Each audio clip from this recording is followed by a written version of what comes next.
Oh, I'm sharing this out on mine as well. So we have an That's fine. additional archive. It's fantastic. Come on in, folks. We see you all out there, especially since lately I have been having a hard time switching my Facebook around.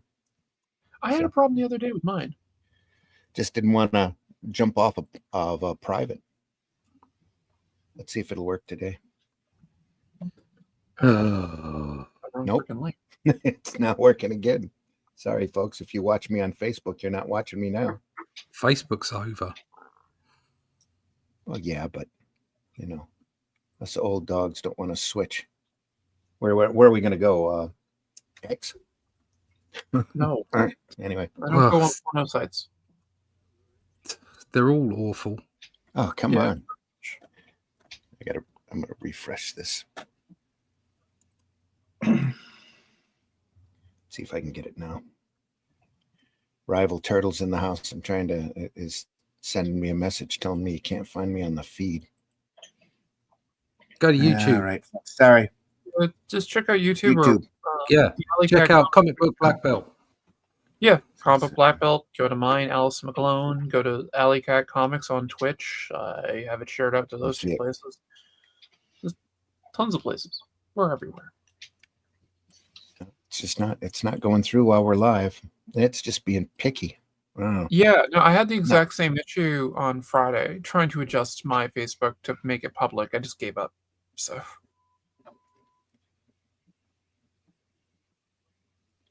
I might share it just so I can do it public. Yeah, that could work. I didn't even think of it. That should work though. Hang on, folks. We're a little bit of transparency. There's always got to be a glitch in there somewhere. Yep. You know, there's a glitch in the matrix. All right. I think people who shared this, me. Okay. Let's try it again.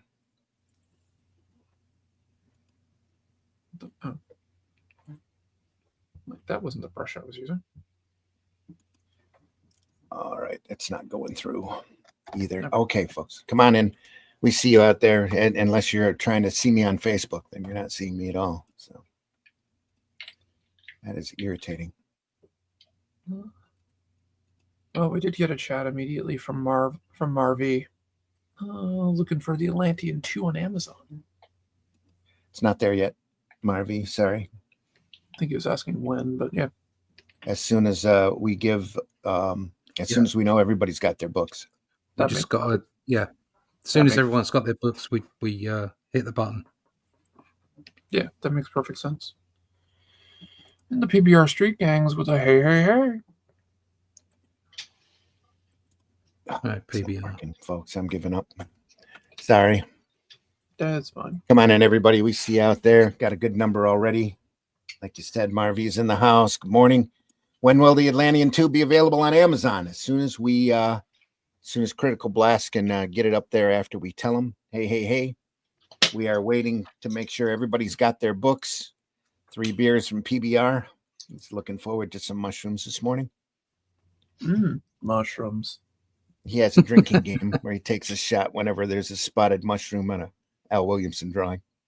That's you're gonna die very quickly. We got stuff to show you, folks. Come on in. Glad you're here. We're gonna run the opening and finally get this show on the road. Lies. Here we are.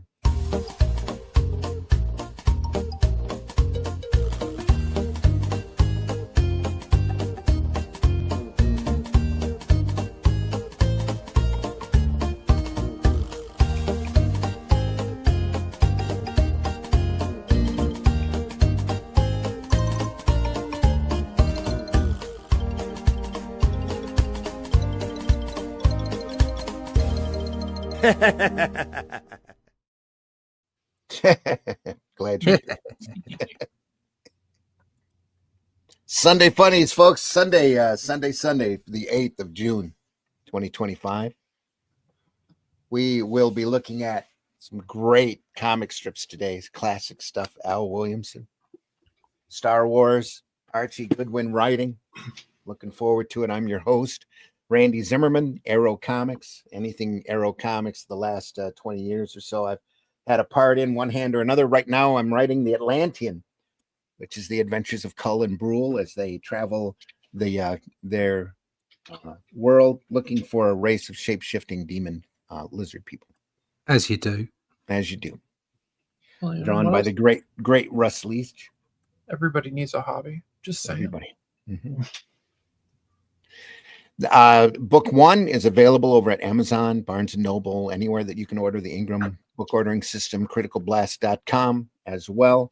Book 2 will be available at those resources shortly, as well as also available is The Shadow Kingdom over there, which is our adaptation of the classic short story, the one that started everything, by Robert E. Howard, first Cull story, where Cull becomes king of Volusia and finds out that there are shape-shifting lizard demons working to take over the world. And it's a lot of fun, great stuff, and we hope that you get a chance to read it. If you get the hardback version, you can get it in color, and you can get the story that it was based around or adapted from right after it as well in the same package. We invite people to take a look and compare the adaptation to the original. Real proud of it. I'm real proud of it, and hope you get to read it. Check those out. I've read all the Cull stories, so I'm kind of curious to how your adaptation is. And I keep owing you a package too. Yeah, I'm not worried about it. You'll get it to me when you get it to me. Ignore the Botrix thing. That's actually on my side. It's a moderation thing for chats, so don't worry about it. It's okay. Okay. Mitch, it's trying to get into the house. He's cranking right now. I see a swirling There's a swirling whirlwind of doom. And there he is. Mitch. Hello. Come in. Are you there? Can you hear me? Yes, we can. Maybe. Can you hear us? I'm going to go with a no. Give us a thumbs up. Are you there? Can you hear me? Okay. Yeah, we hear you. Yep. Can you hear us? Good. Okay. Also joining me this morning, Mr. Glenn Fleming. Glenn, please introduce yourself. Hi, everybody. My name's Glenn Fleming. I'm a writer, and I write books like this one about my visit to see the late, great Jack Kirby at his home in California. And there's also a documentary about the same visits with me talking to Jack in his studio. If you can get this from Amazon, you get this from me. I'm also an artist, cartoonist, and I published this magazine, this book about my character Hatch, which features published and unpublished artwork. All hand colored and painted and drawn by myself. Goes through his life story. You can get that on Amazon very, very soon. Right now, you can get it on From My Comic. And I'm a publisher, and I occasionally publish Comics Unlimited, which is a 100-page magazine, articles and interviews with artists, articles and stuff, interviews, and you can get that on Amazon too. Excellent. Also joining us, Mr. Russ Leach. Russ, please introduce yourself. Hi, my name's Russ Leach. I'm a comic book artist from the UK, and I've gone slowly mad recently. I shout at cars a lot. It's quite depressing. However, on the plus side, I do get to work on a rather lovely magazine called The Atlantean. So check it out. You'll make me very, very happy if you buy it. It will be on Amazon very soon. Second issue is out to backers right now. We're very pleased with it. The third issue is in production. So if you want to find out more about that, more about the cars that I shout at, and my general demeanour and how I'm happy or not, please sign up for the email list over at russleach.com, and we'll let you know everything. Maybe not so much about whether I feel good that day or not, but lots and lots of stuff about the Atlantean. So check it out, russleach.com, and sign up for the email list. There we go.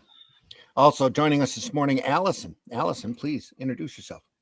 Hi, I'm Allison, the Alley Cat, and I'm a comic artist and creator and all that other fun stuff. And I hang out with these gentlemen when I can on Sundays when I'm not really sick.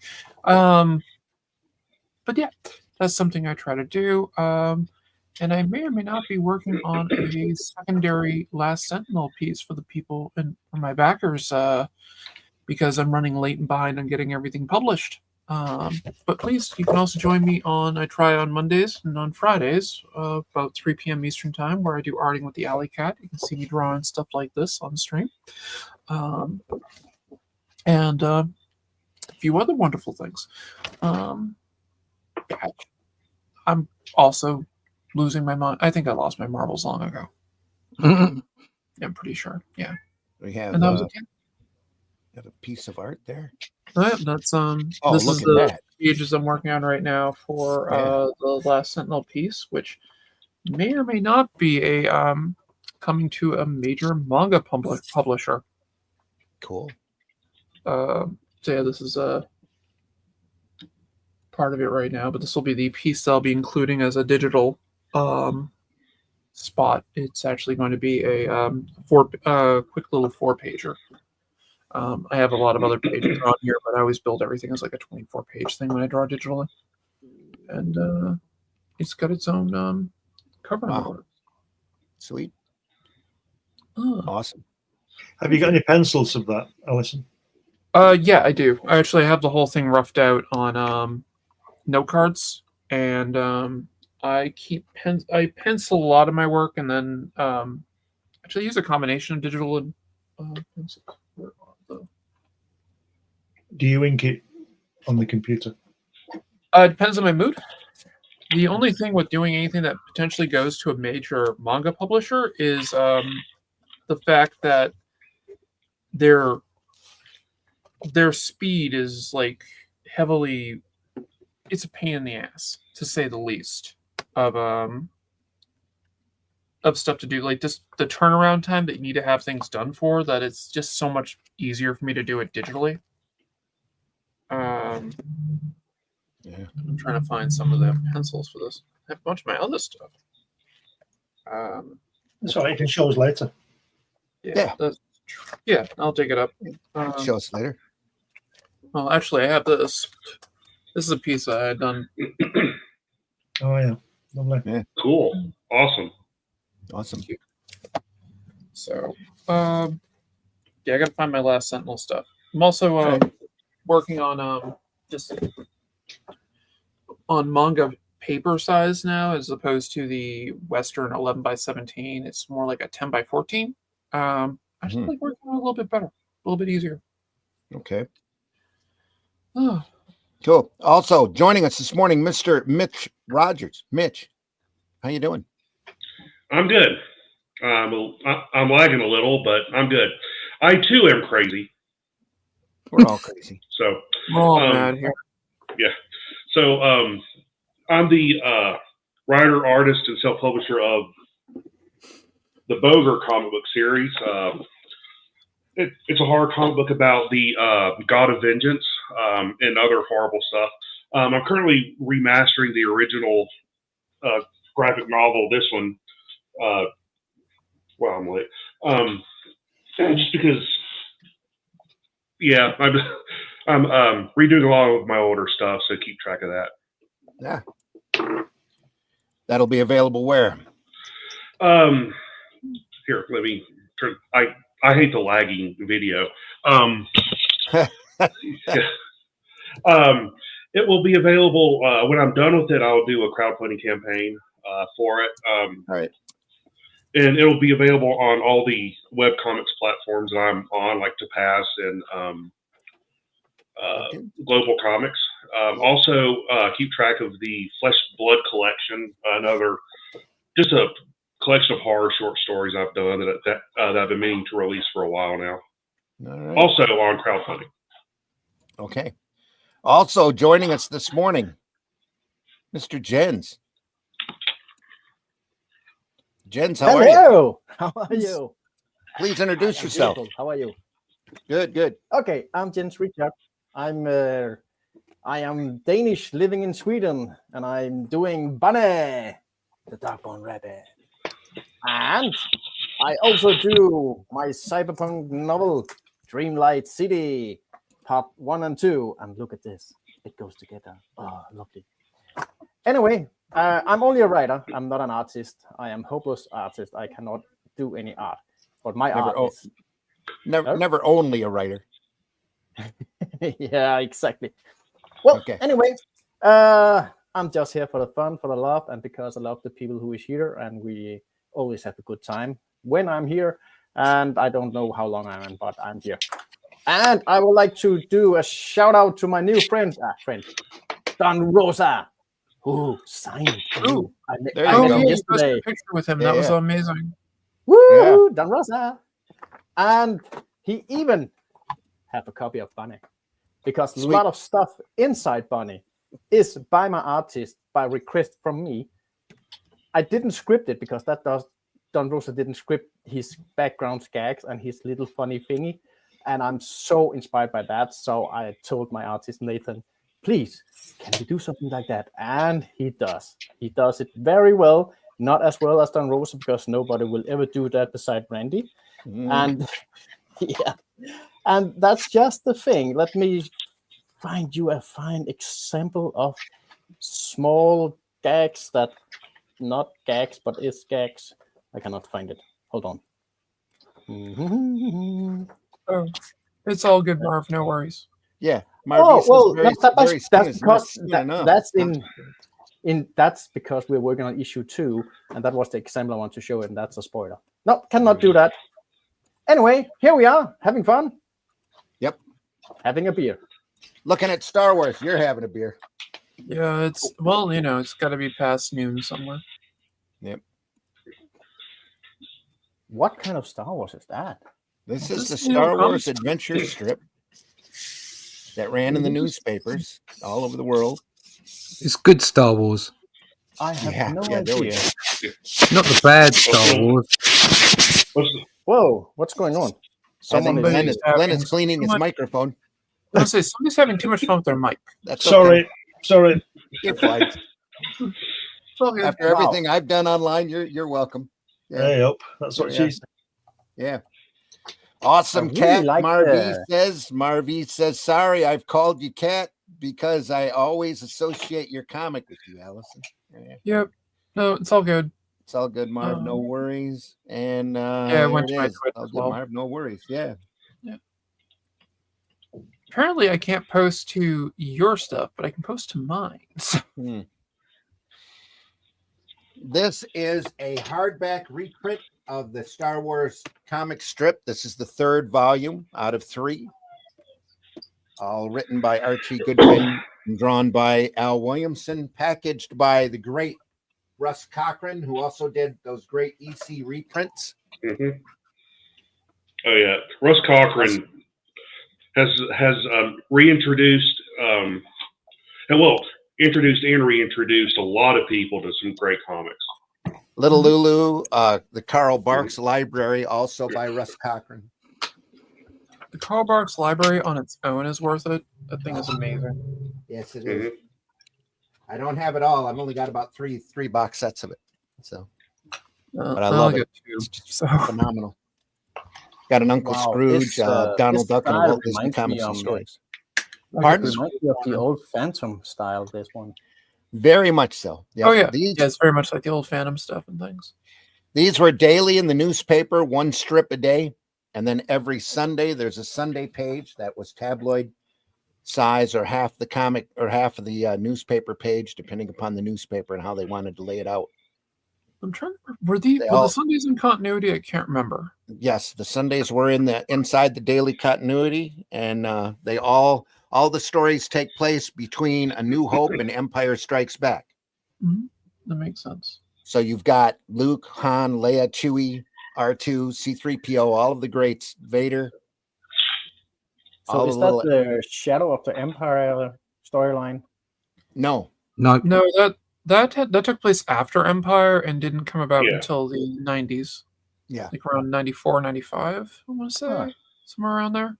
These were done. Shadows is one of my favorite ones. Want to say 83? Oh, the strip? Yeah, I think it was 83. Yep. Strip is copyright 83. The book itself, I believe, was put together in 91. And was limited. That collection, I think, was, yeah. Yep, 91, and was limited to a print run of 2,500. Yep. Wow. And you have me insanely jealous that you have one and I don't. So And it's signed by Goodwin and Williamson as well. I see how it is. Rubbing it in more. There's the Rub, salt in the wound. Rub. That's No. great stuff No. here. Normally I would be jealous, but I have a signing of Don Rosa, so I am late. There you go. I don't have a Rosema autograph. I haven't seen him in a couple decades. Well, I mean, I could be jealous of that, but I have a screen use lightsaber from The Empire Strikes Back, so I win. Win. Let's see here where the story started. And then a couple pages back, I believe. Maybe not. Not sure where we're picking up from, but Can I see a detail on the front page on the cover? Yeah, look, a yellow lightsaber. yeah. Yep. That is rare. Well, I think that's what's done before they decided there were colors meant something. This Yeah, is before some fool decided that would mean something. Yeah. Yeah, they were just colored sabers. I mean, the traditional lightsaber color was red and blue, and the whole thing with the green was, well, this doesn't look good in Return of the Jedi on the sail barge and all that. They're like, well, this kind of blends in too much with the background, so let's make it green to pop it. Yeah, and that's why they made the green saber. And then you have Samuel Jackson, who's like, what color lightsaber can I have? And he goes, well, good guys have blue and green, and bad guys have red. And he's like, can I have purple? Sure. I believe the yellow one was the official only color of lightsaber in the beginning, in the pre-production, and the toy company was getting those information. Yeah, and not getting and was not able to change the production when just Lucas. That was true with the first round of toys, and then they just never changed it for some reason. Because when they released the toys for like The Empire Strikes Back and all that, Luke didn't have a lightsaber that was permanently attached to his hand, and they easily could have given him a blue one, but they didn't.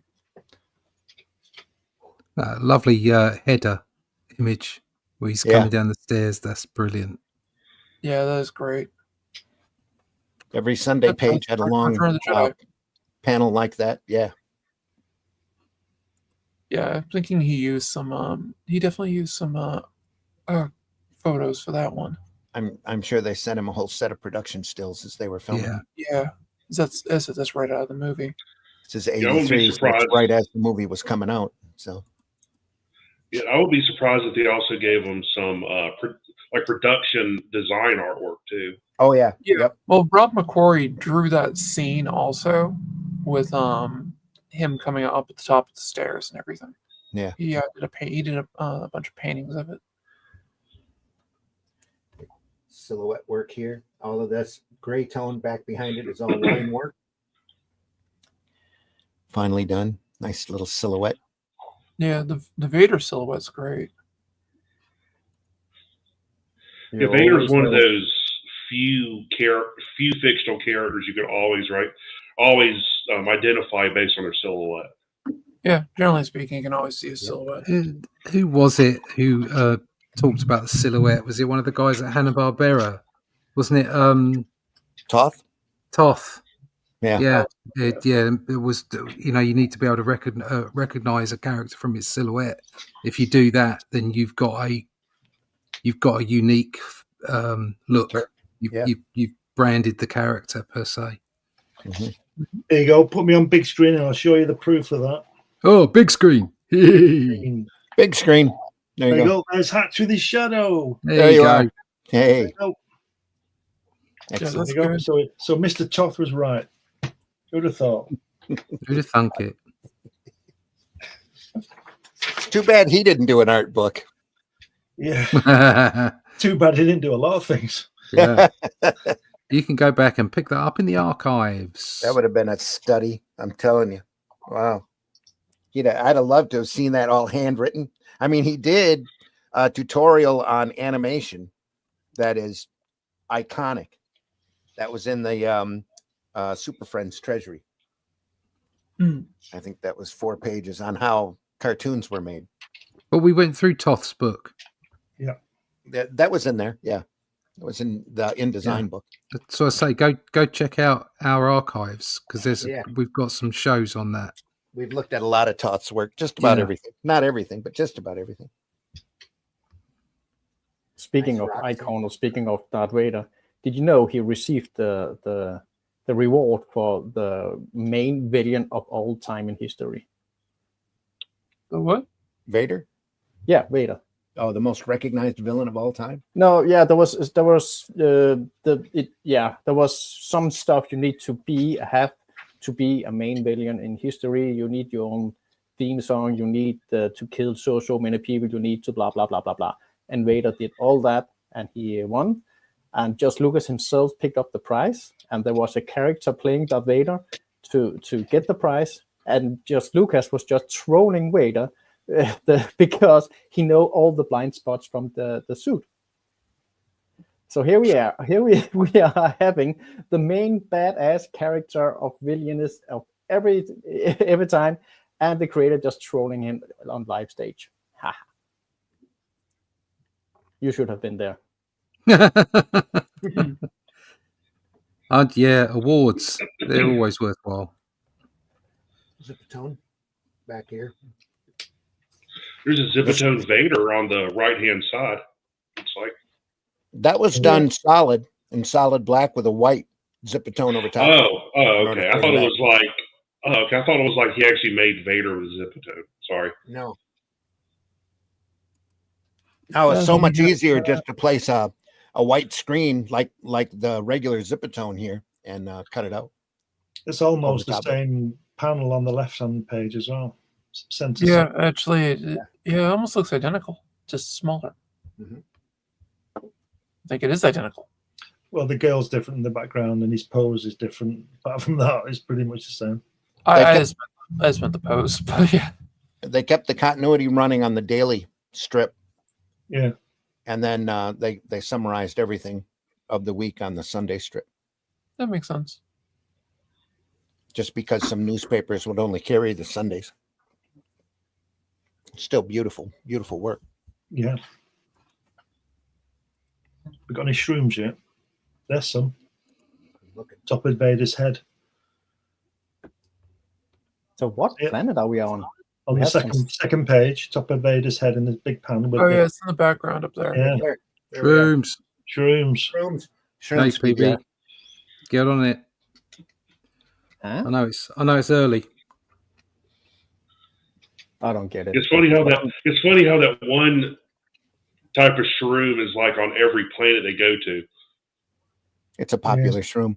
Jens, we have a guy in the chat, PBR. I'm assuming genders, and I'm sorry if I misgendered you, but PBR in the chat loves to take a shot every time he sees a Williamson mushroom on this work. Ah, well, he has turned it into quite the drinking game.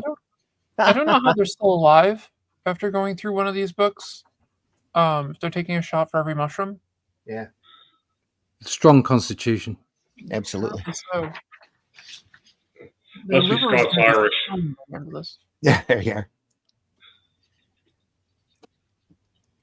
BBR says, have you looked at Genius Isolated and Genius Illustrated by Alex Toth? They're both outstanding. I took a week off work and devoured them when I first got them. Oh, good for you, PBR. I think I have the Genius Animated book, which is really good. Not quite as good as the InDesign book, but it's really good. But yeah, I'd love to have those other 2 volumes. I don't have them at the moment.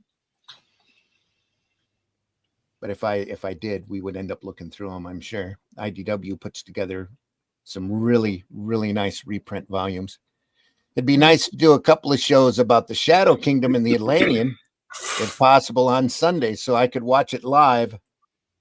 Go through and dissect these guys' work.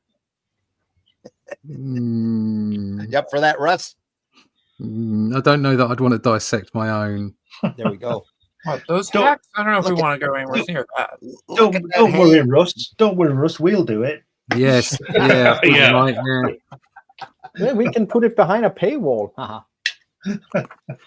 Yeah, no one's going to pay for that. Oh, yeah. Well, They're going to pay us to keep it behind the paywall. Russ is going to Way pay. behind. Russ is going to pay so we don't see it. Yeah.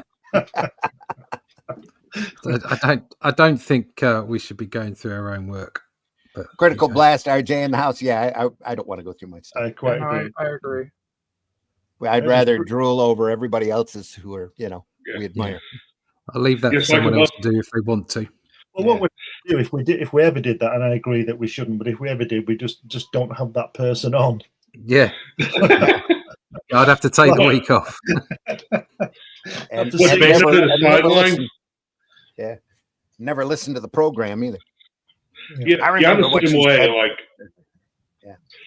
I'm the same way about like my artwork. Above my drawing tables, like I got Frazetta. I have a Bernie Wrightson print or a poster that someone made of Bernie Wrightson. Yeah, it's just Jeff Darrow. All the classic guys. Inspiration. Yeah. I've a few covers to Tales from the Crypt. There. Yeah, just because I look at my artwork all day long. Why would I, hang it on a wall when I could just look down on the drawing board and see it? Yeah. Critical Blast in the house. Good morning. Good morning. I do have one. RJ. RJ. I do have one piece on the wall of my own, and that's a Spider-Man piece I did for Marvel and Panini. And I will probably replace that with an original piece of Batman artwork that I did. But that would be it. I wouldn't put anything else of my own on the wall. The only piece I have framed that I have on display in my house is a collage of different Spanks. Spank the monkey has different characters. Yeah. Different comic characters. Yeah. Only the ones that I really like. So I've never published that piece either. I've had it on display on an exhibit one time, but I haven't had it published. When you said Spanx, I was about to ask you why you have women's undergarments hanging on your wall. No, my monkey, Spank the monkey. I see. Yeah. Mm-hmm. That might be worse. And believe it or not, people, that is not a euphemism. Spank is actually a monkey. It is. He's a funky monkey. Believe it or not, it's definitely a euphemism. There you go. I know. I just, in case the people like me that have their minds constantly in the gutter thinking that, monkey was, that like he actually had pictures of penises and stuff on his wall. Well, like that belly button. This guy. Yeah. That's my ex-wife's navel. But anyway. Okay. It's a long story. Before she had it amputated. Too much information. How the hell do you have a navel amputated? Well, the doctor at the hospital said, "What do you use it for anyway? We're just going to take it." Why did they take it? Because it got to look like that. Okay, gotcha. That's herniated. So yeah, it was really quite painful. She was in severe pain. They took a sample of fluid. They said they took a sample of fluid from it and looked at it, and they just decided to take it. It's best to just get rid of it. Yeah, that's what they said. Don't ask questions. He compared it to nipples on a man. This is totally useless. We're just going to take it out, and it'll be fine. So they took. Well, then I have nothing to play with in the middle of the night. No. So yeah. Anyway, Star Wars, folks. Al Williamson. We're talking Star Wars. Great stuff.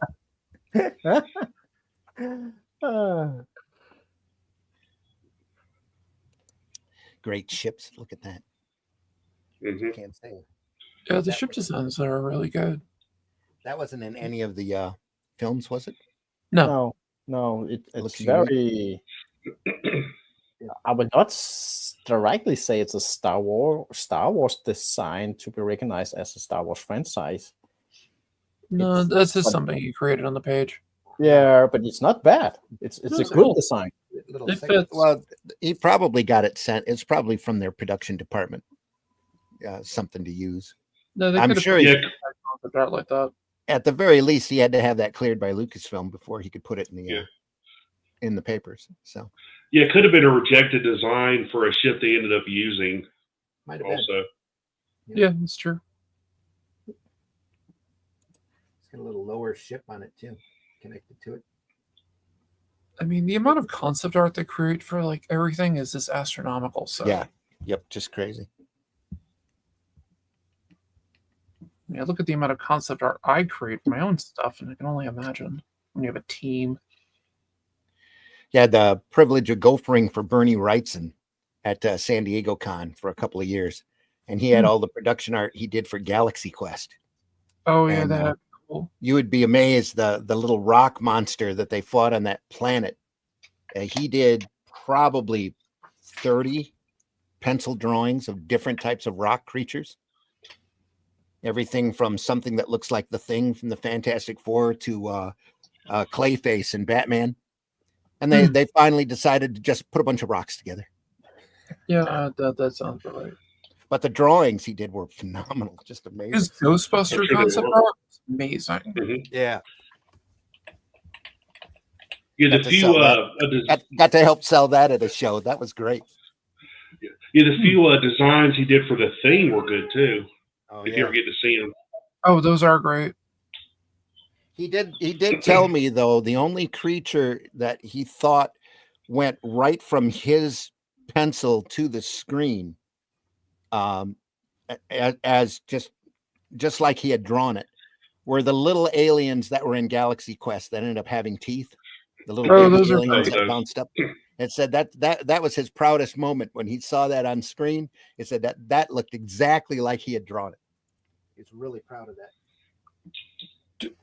If you look at the first page here, Yeah. look at the center section, that center panel. That we're talking about silhouettes. You can see who those two people are immediately. Oh, Oh yeah, indeed you can. Yep.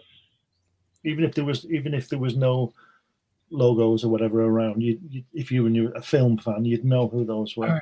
Mhm. Definitely. His Leia on the top left is pretty good too. I like that. Even Here? the Han, like the Right left. I love that. That's great. Yeah, then you have Han right behind her, and that Yeah. looks pretty good too. The way it's laid out. Yeah. I was What looking at this. and the Yeah, use what were you of saying about that, Randy? negative space. Yeah, that Yeah, looks really cool. It's fantastic, isn't it? Just this is all line work here, and in the shape of that rock. No outline needed. Just work. Yeah. Oh, I see.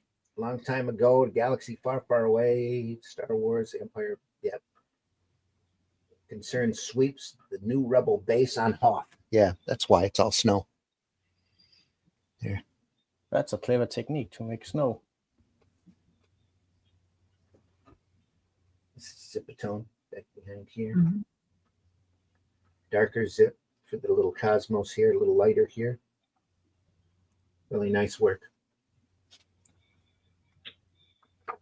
Isn't it funny that all planets in the Star Wars universe is either a lava planet, a snow planet, a desert planet, and that's just it? They had a water planet. planet. Yeah, And there's water yeah. And there's water planet. And then there's the planet of weird trees. Each planet, it's just that each planet had its own temperature and its own climate, individual climate. It wasn't like the Earth with multiple climates. Yeah, planet Well, of giant city. If I was a space traveler from the Star Wars universe and landed on planet Earth, I would be very confused. Yeah. Well, Earth is likely not very common, Yeah. just, Well, I just mean- because it's got a moon around it. We like to Well, not think just that, but like one of the reasons we have seasons is a combination of like the moon and also the Earth kind of is tilted. It's tilt. Yeah. Yeah, well, most planets that have an orbit are tilted. That's just physics. But not. I mean, having the moon the way it is. Yeah. I mean, it's statistically weird. It's not that unusual. And if you're What, Neptune, a you're moon the sideways. size we are. I think No, it is. they found bigger planets that they believe are very Earth-like, like much bigger planets. With moons. Yep. like this. Well, not like ours, but with multiple Well, moons. it's different around than it, ours, they but yes, form, it has similar setups. There's been a lot of actual studies on it recently. I've read a couple of the papers. It's part of all the theories about the moon is they haven't quite figured out where it came from. He has a few different ideas of where it came from. It's either a piece of rock that got caught in our orbit, or it's part of the Earth that got chunked off during the formation of the planet. There's a few different thoughts. Somebody All of then them you have very the- unlikely. Somebody drove then it you over have, there like, to keep an eye on us. Yeah. Yeah. Yeah. Then you have Haul like it out. yeah. I've heard that conspiracy theory that like it's a giant like metal orb or something. I mean, cool Yeah. storytelling, but completely unrealistic. Yeah, well, made That a we know movie inspired by that. It was actually really bad but funny. Is that Iron Skies? No, Is that the that one- was like Nazis on it or something, I think. Yeah. But Is that the one that came out a few years ago with like Halle Yeah. Berry? Oh yeah, it was awful. yeah, it was terrible. But The I moon liked is still statistically very, very odd. it. It had And all guy- the odd statistics you see is just the universe fucking with you. Okay? It's Still pretty made of simple. green cheese. Yeah. Yeah, and so was the bumblebee. Look at this shot of the Millennium Falcon here. Isn't that great? On a daily. You get all three Lovely. main male characters here, Chewie, Han, Luke, and then an upward shot of the Millennium Falcon. That would be a great page to I like all the great like script to have the original. he's kind of referenced all the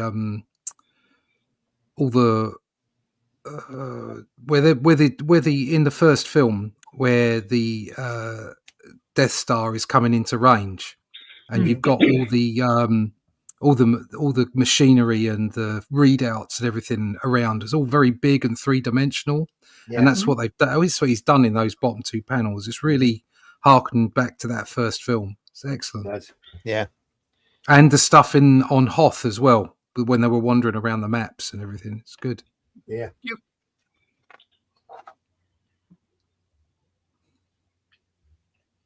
It's nice. And then when you think you couldn't do better, look at that Millennium Falcon there. Yeah. Yeah. Nice bit of negative space there as Yeah. well. Yeah, You think that's good? Look at this. Another great page. Yeah, this Yeah. whole page is just amazing.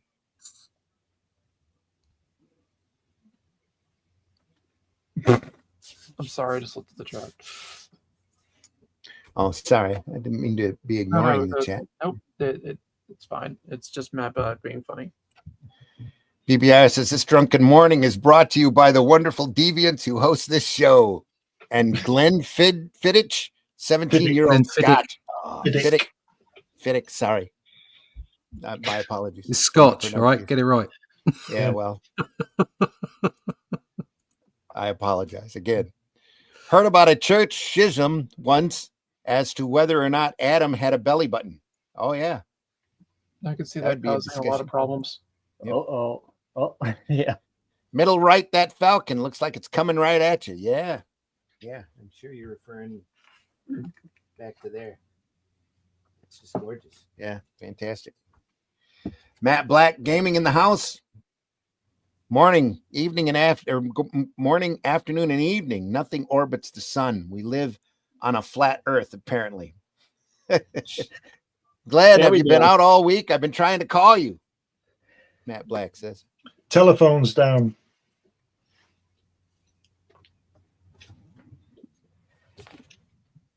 Well, pick it up. Sorry, Matt. He hasn't been avoiding you on purpose. I haven't been avoiding anybody. The telephone doesn't work. There. They changed the router and it doesn't work. I'm trying to get it fixed. Yeah. They tried to improve my living experience. I mean, they have in a way because I don't talk to anybody on the phone, but sometimes you need to make a call out, and I've not been able to do that. So living experience has been drastically improved by the lack of other humans. Yeah, everybody thinks I'm dead. Oh my. It's all been going to voicemail. Yeah, I don't listen to that either. Sahuts, a few other aliens down here, or a hut, I should say. Look at that. There's that Jabba. I guess that is Jabba. It Yeah, looks it's very Jabba. much like Jabba. Coded It's message small, isn't it, for Jabba? sent far across the galaxy to Jabba. Tatooine, somewhere Must have- called the Hoth system. Concerns Han Solo. He must have had a few pies when we saw him on Empire. A few people. Yeah, just devoured him. Like it's me. But the People first pie. page, middle section, that's some new creatures I do not recognize. Here. Yeah. Yeah. Well, they're in an unidentified craft, so they're unidentified aliens. But that's the great thing about comic strips. You can make it up. Yeah. There you go. Yep. Part of the fun. BBR says, holy moly, that planet of Jabba, or that panel of Jabba and his crew is spectacular. Yes, It's pretty Yeah, cool, it is. isn't it? It It's is. amazing. Jabba do wonky. Exactly that. Jabba very wonky. Yeah, Boba Fett. My man. Yeah, there we are. His backpack. That is amazing character design. Yeah. First time you saw him, he did nothing. He was just collecting a bounty. That's it. And everybody loved him. The first time he saw him, he was animated. Yep. Had a little pitchfork gun. Oh yeah, right. The Star writing Wars some- Holiday some- Special, yeah. Yeah, writing some creatures and stuff. Yeah, that's right. Riding some creature. John Celestri Sounds had a like a big dinosaur. hand. Stop it. Stop it, Glenn. Okay. Sorry, my telephone don't work. Story, sticking to it. But isn't it amazing that people who didn't see that, they still love him just for the design, and he did no action at all in Empire. Well, he did shoot at them. Yeah. Yeah, He got Yeah, lectured by Darth Vader. He was like, in no disintegrations. But like there was a certain thing between him and Darth Vader. There was almost a respect. Yeah. Yeah. Almost. maybe that was Almost. it. Maybe that was the subconscious Yeah. thing you picked up. Yeah, that he was. Because when he first saw him, he just like sauntered in, didn't he? Up Yeah. to Darth Vader, and he didn't seem to have any. He's just like, I don't give a shit who you are, Dark Lord or not.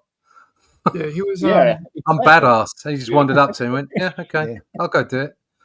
Yeah, He was because just- the other bounty hunters, they were just lining up. Yeah, they were just fodder compared to him. Yeah, I mean, if you pay attention to the background, The Empire Strikes Back, it kind of implies that Boba Fett killed IG-88 Right. what? because his body's in the furnace area where Chewie finds 3PO. If you look in the background, you can see IG-8's body is there. No way! Huh. Oh, that's brilliant.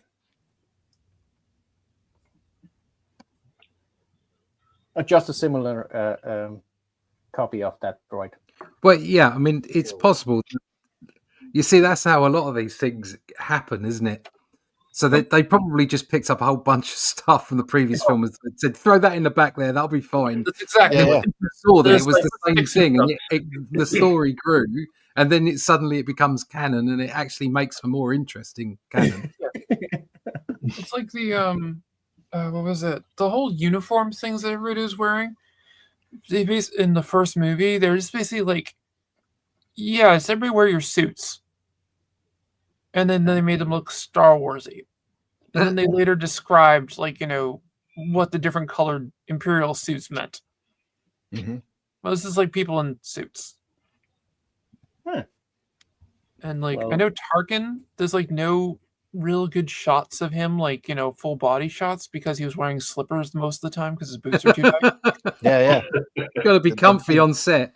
The boots made his feet Was pinched his Was feet. it like that in Yeah. Star Trek when they had all the different coloured shirts, or was that actually organised? No, that was wasn't. organized.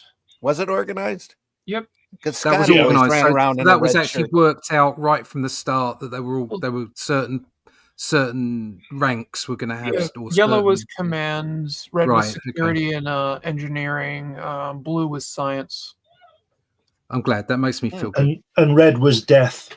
Red. Yeah. Yeah. Actually, Red was people with yellow expendable. died than red. It's just more noticeable, the red shirts. But essentially, if you're wearing yellow, you're more likely to get killed. Yeah, but it's also the fact that it's why British soldiers used to wear red, so you couldn't see the blood when they got hit. Yeah. Oh, nice. I believe that the original Lego Starship Lego space thingy also was organized in colors for the spaceman. Yeah, it was. Legos don't count. What? What? Yeah, Legos don't count. Sorry, mate. That's Oh true. man. Anything that's been like, approximately 10 cents a brick, yeah, no, they don't count. We're just being mean. Yep. Yeah, I know. Don't mean to Not because I'm deprive Danish you of or your anything. fun. No. Oh, Not at all. Yoda. Yoda. Yes. Yeah, it's just filler. It's not in the story, is it? No. Yeah, and No, yes, it's it is the just header. filler. Yeah. It's His a header. name. His, Luke his hasn't met name- him yet. Yeah. Go ahead, his, Glenn. his name was Yoda. The showgirl was he. Oh, God. I'm boogieing now, mate. I'm listening You to a never- little dance. I'm sure you've heard the joke. He had a last name. Did he? Go on. Yeah, his Oh, last no. name was Lady Who. Yeah.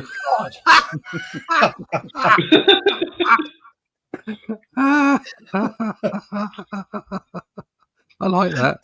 I like that too. I might have to steal it. Oh dear. Actually, Yoda's middle name. His first name is Toy. His last name is Civic. Yeah, Yeah. Toyota.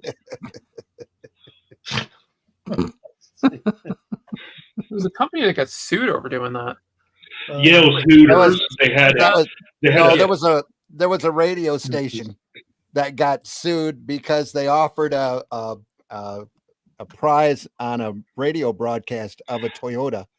Yeah. And the Oh. girl that won it came to the radio station expecting a car, and they gave her a toy. They gave her a Yoda. Toyota. Oh, I thought that. Yeah, Oh, okay, I've heard that, honestly, but I always Hooters heard it did was the same Hooters. thing. Yeah. Yeah, I've heard the Hooters one too. So Oh no. It's always nice to get Hooters involved. They're Reminds me bankrupt of anyway, the Australian radio show where you can win a ticket and a Harley Davidson if you can spell AC/DC. And he could not. in You haven't heard that we one? had a couple of shock GJs I- for a while that were Opie and Anthony, and they did a thing where they had they were giving away $100,000. It was this big thing that they did like over a month or something. Or it might have been a week. I think it was a month. And this guy calls in where he wins it and all that. They're like, he goes, "I'm gonna buy a new truck. I'm gonna do this." And he goes, "How are you gonna do that with the candy bar?" There was $100,000 candy bar. Oh no. Oh, no. I'm now going to sue you. I'm not sure. Back to the Star Wars comic. I'm not sure if you're a fan of that odd ship's perspective right there. Yeah, it feels A little wonky. Yeah, what's up with that? Straight on shots on ships is hard. Looks like a face almost. Straight on anything. Yeah, is it's weird. hard. Yeah. Well, it's not just. I'd say it's not hard. It's weird because it's a rare thing for you to see anything straight on with stereoscopic vision. Yep. That's the whole point of, so that's why things sometimes seem a little weird. I mean, you see that a lot with people doing side-on views of faces in comics, and they're literally the profile, and it's rare that you see that. It's very rare. And that's how to make it's those kind of things that make a comic strip feel more natural. Yep. No, I This- completely agree. This character was in the strip before. His name is Raskar. Raskar.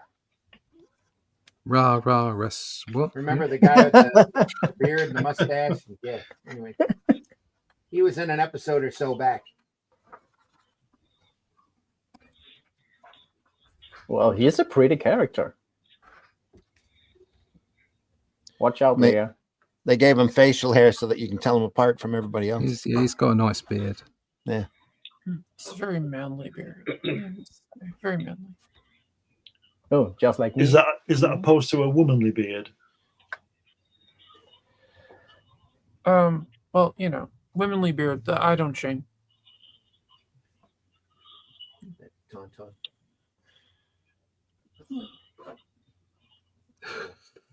They only You smell go, bad man. on the outside.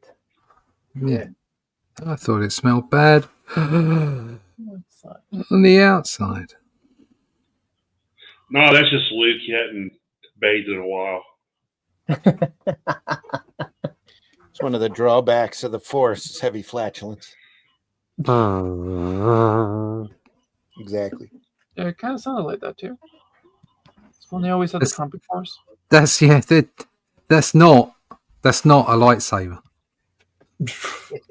making that noise every time it comes on. Oh yeah, just like Liam Neeson, first time on set doing a fight scene, he did the noise himself and just look at what cut. We will add that later. Yeah. We'll put that in. One of my favorite stories that came out of like behind the scenes with the prequels was both Hayden Christensen and who played Obi-Wan? Ewan McGregor. Ewan McGregor. Yeah. That when they were filming the lightsaber battles, for some reason they kept, I guess by habit, going into like making the noises, as they're swinging it. And George Lucas kept saying, "No, we add that in later." Yep. Yeah, that was a big thing that they were doing. They were making the lightsaber noises. I just told that story. Oh, I'm sorry. Yep, you did.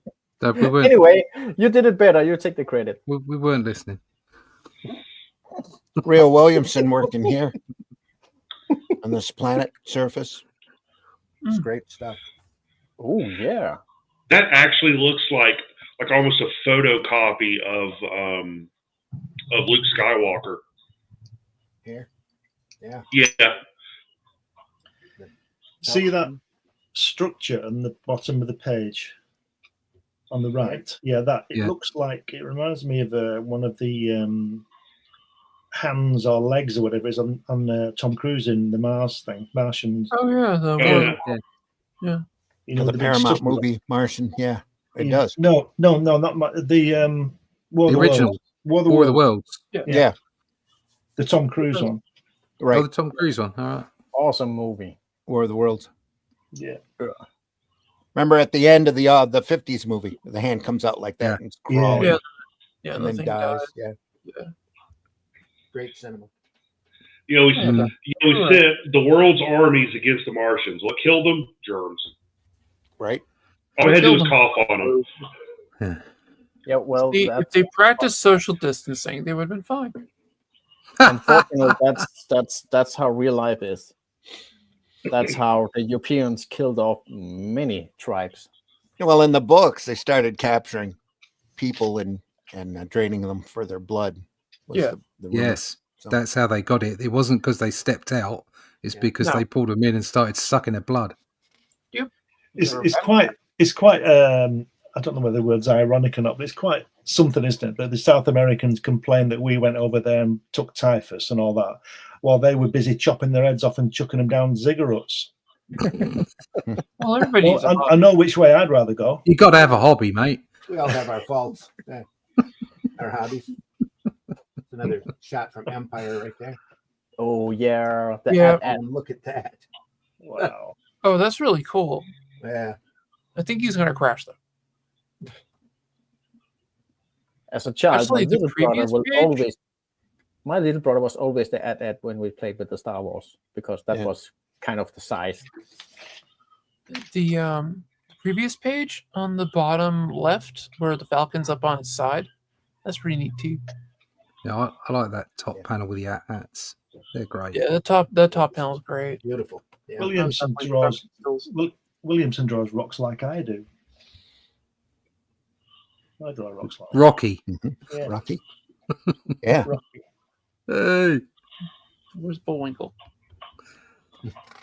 Hey, Rocky. Yeah. Anyway. Straight on the screen and I'll show you the evidence. There you go. Yep, there you are. Oh yeah. Actually, I really love that. That looks great. Pencil, ink, and color. Oops. I like the pebbles falling off the side. Yeah, nice touch. That's a nice little detail. Yep. Thank you. That's it. Now back to somebody who really can draw. Ice glide. Ice slide. Mm. They're about to be attacked. Wow. Look at that movement. All lines here. In this, what looks like a gray tone. Yeah. Solids around That's it. great, isn't it? Yeah. Here as well.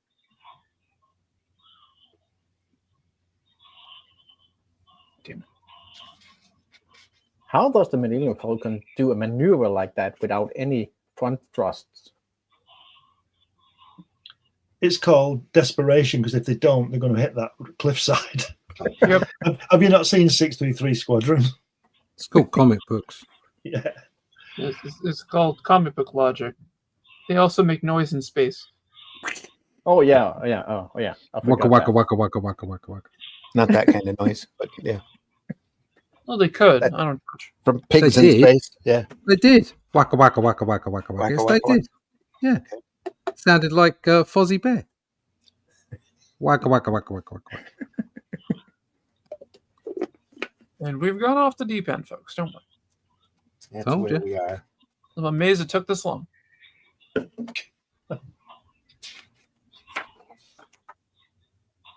Oh, look at that. Oh, the Y-wing approaching the Death Star. That actually looks like Ralph McQuarrie concept art. That's right from the concept art of the attack on the Death Star. The top panel. Yeah. Look at that. It's just great. I think the Why- bottom panel's better. Look at that. Y-wing. Oh, the Yeah. bottom panel's amazing. Yeah. Very. Just the top panel just caught my eye because it's so Yeah, it's such a an iconic piece in my head. Nice too. There's someone watching television in the background. Not Sounds me. like it. Not me. No. Not me. Not here either. Unless you're talking about my dog running Oh, around. that's what it is. Yeah. I bet it's the dog. That could be. The dog's watching TV. PBR says what's amazing is that we still love Star Wars after viewing the holiday special. I still have had dreams Yeah. to this day from seeing it. And yes, Bubba did take down one of the IG-88 models. Yeah. You know, Yeah, well, I think even that after was That's explained not- later in it. That's that it not was an easy task to do. Matt? It's easier than watching Disney Star Wars. yeah, I was about to say even after Disney Star Wars, I still like Star Wars. Just The not fact it Disney. survived the holiday special. That's all I have to say. At least Maud was in it. Yeah. I'd even like to say that it was, so bad it's good, but aside from that cartoon, it No. really sucked. It's really bad. It's Yeah. really, really bad. Had a Yeah. question about the Atlantean. How do you get a signed copy from everyone involved? And does Glenn do all the colorings? No, I don't. Don't do any of it. Glenn does a rather splendid logo design, I'll tell you that, Oh, There we thank which are. you. we've used in 2 different formats, and it is excellent. And it's also on the Shadow Kingdom and in Brazil. And also, he does a rather splendid strip in the back, which I've seen the one for issue 3, which is very funny and very, very good and very beautiful. Comic strip, that is. Comic Yeah, Thank strip. you. comics. We don't have pictures of naked Glenn in the back. No. And why not? Yeah, Why I was not? gonna say, why not? Yes, it's He fan saves that for favorite, his- naked Glenn. He saves that for his OnlyFans page. It's it's a rather glorious hatch strip in the back. No, thank you. Yeah, Glenn's doing that Burt Reynolds pose where he's laying on the ground, just with the hatch statuette covering up the naughty bit. Damn it! It's enough to turn me even. Stan Lee did a pose like that. Yeah, they do. I think he had a comic across his midsection. Oh dear. Matt Black also says, wasn't Scotty's tunic red to start with? Then he got wise that people who wear red died, so he changed it later on. I don't know for sure. I'd have to rewatch probably the 3rd season. I'm pretty sure. And he aside kept from a that- couple episodes, I don't want to do that. Pretty sure he kept that red all the way through. Unfortunately, I think getting the book signed by everyone would be prohibitively expensive I can attest to that. Yeah, because of really- the postage. yeah. Yeah. Try to ship that around. I still like the thought experiment of a stormtrooper fires at a Enterprise person with the red shirt. Does the red shirt die? Yep, because stormtroopers can hit insequential characters or women without problem. Oh, okay. Because if you look at it, they killed the Jawas, they shot Leia twice, and they can hit droids. Yeah. So, Yeah, Yeah. well, there you go. Solved. Thanks very much. Next. Damn you. Michael poor says, Arnold. looks like an ice planet. They are on Hoth on this story, Michael. So yeah, it is. Glenn in his short shorts, LOL. Yeah. Naked Glenn fans only. My eyes. PBR says Scotch isn't going to watch that one. Yeah. Oh, hey, I will say Luke got shot in his hands in the script, but not in the movie. you get shot in Return of the Jedi in the hand. Yeah, he got shot in the hand. That And was it's in not a the movie. stormtrooper. Anyway. Randy, that's put me on screen, Randy. Okay. Oh no, The movie. no, Oh no, There no, was a- You're making me no! nervous, Glenn. no, we're gonna get Oh, struck. dear. Ah! There we are. Oh no. Oh, look at There we those are. shorts. Glenn in his Look at short them. shorts. What a pair of pins. That's what Ross Kirby said to me. He said, "You got nice legs." Nice I have a legs. question. In that picture, Like that did you and Jack Kirby like color coordinate because you were wearing the same color shirt and bottoms? No, Tones of the day. that's a conspiracy theory. There you are. Utter rubbish. Matt Black says the short shorts. LOL. Hey, listen, I've still got those shorts and I can still get them on. So Well, that's all That's all that impressive, mate. There you go. I was thinking Yeah, of putting them on eBay. I got shorts from when I was back that young. I can still get them on too, but only one leg. If you take the crotch We're not out. talking about which leg, are we? No.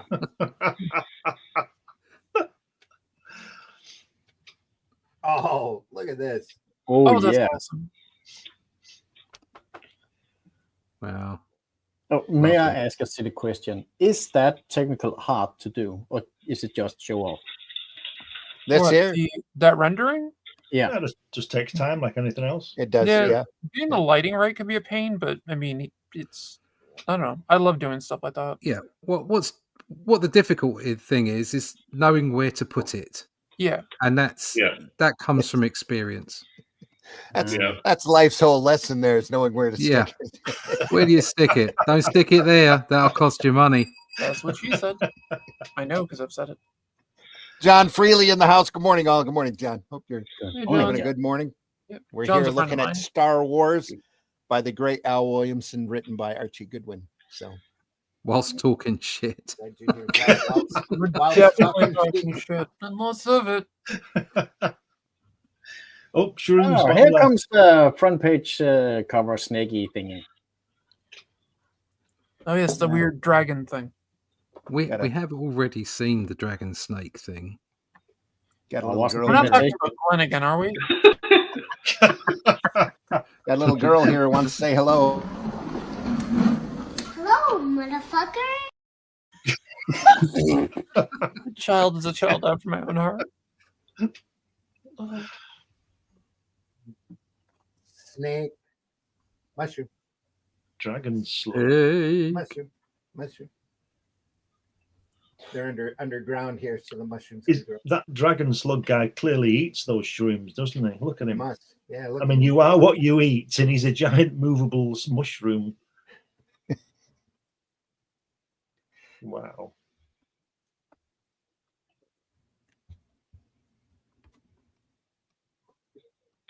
Yeah, that last panel on the top of the left hand side, that guy just saw Glenn's OnlyFans page. right here. By the great Nebula, I don't believe it. That's what she said.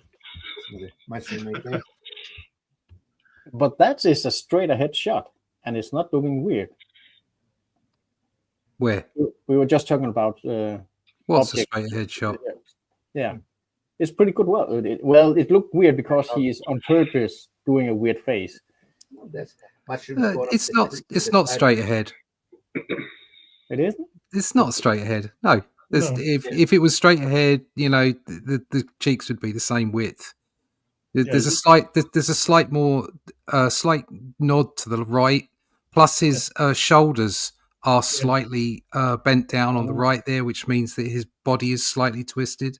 So there's animation in there, even though he's fairly straight on. He's not completely straight on. And that's why that's what's important about anatomy and composition. Yeah, and getting those things right, and body language and what have you, is making it feel natural. At the end of the day, these are just black lines on a white piece of paper, and you've got to convince the mind, convince the eye that it's natural. And as soon as it isn't natural, it's difficult to follow. Mm-hmm. That's what makes these people masters. People like John Buscema or Byron, or even Kirby to a degree, even though his approach in style is very different to this. I mean, this is far more realistic, but there's those little nuances in body language and position and composition that make all the difference. Here's a prime example here on this panel where this character in front's leaning forward. This character's leaning back so they can talk, and he's pointing. That both figures look incredibly natural. Yeah. Where an unskilled, shall we say,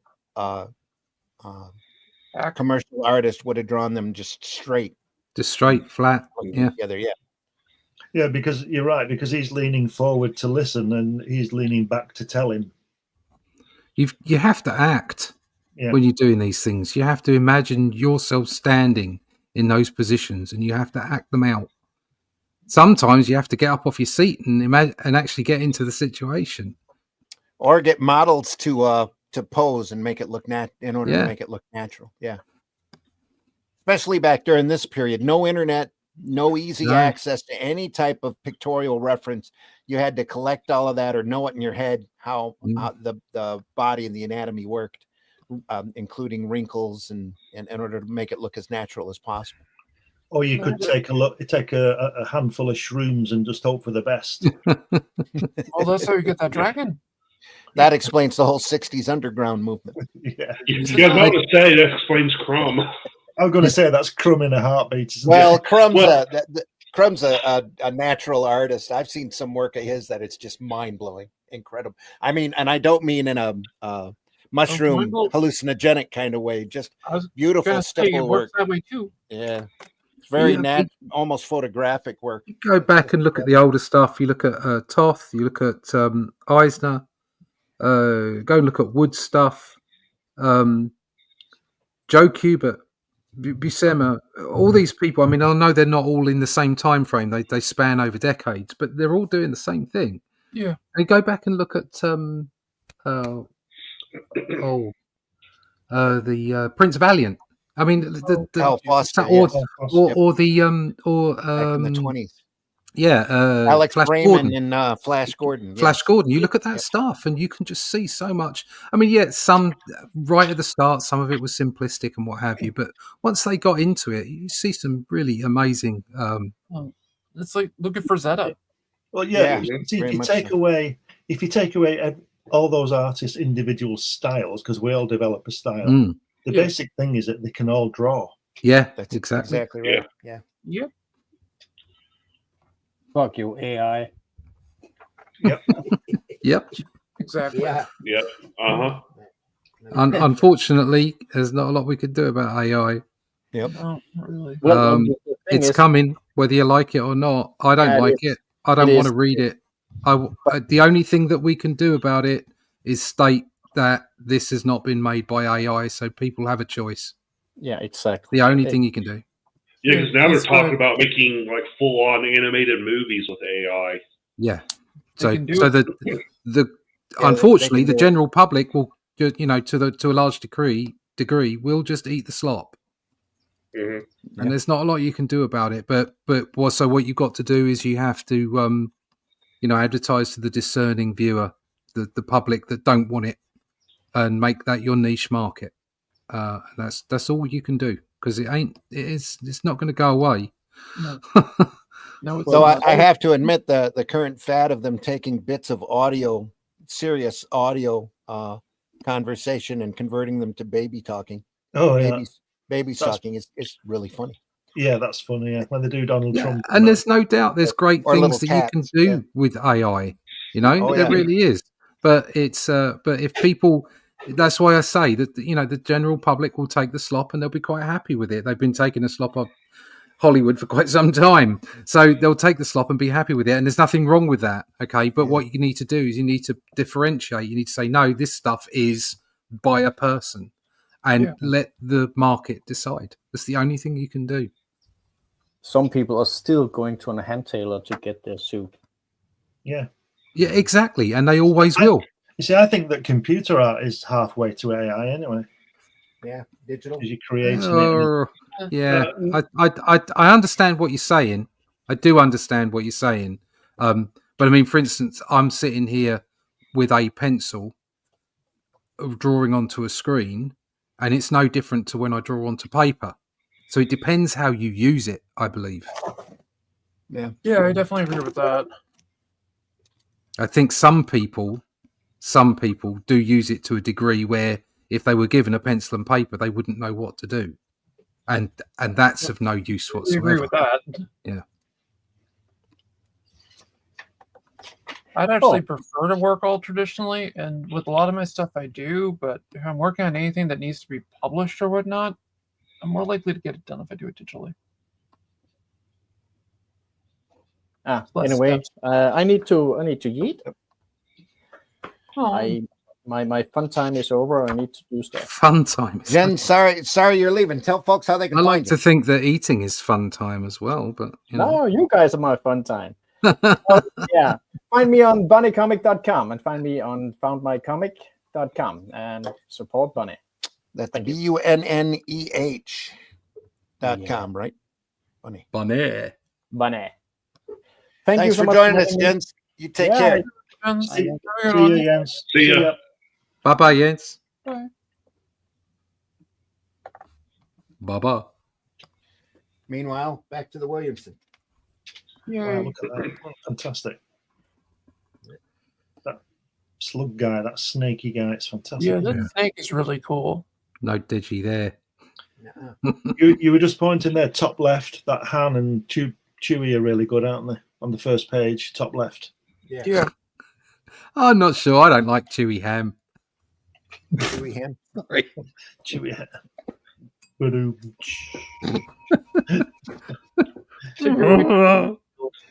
Exactly.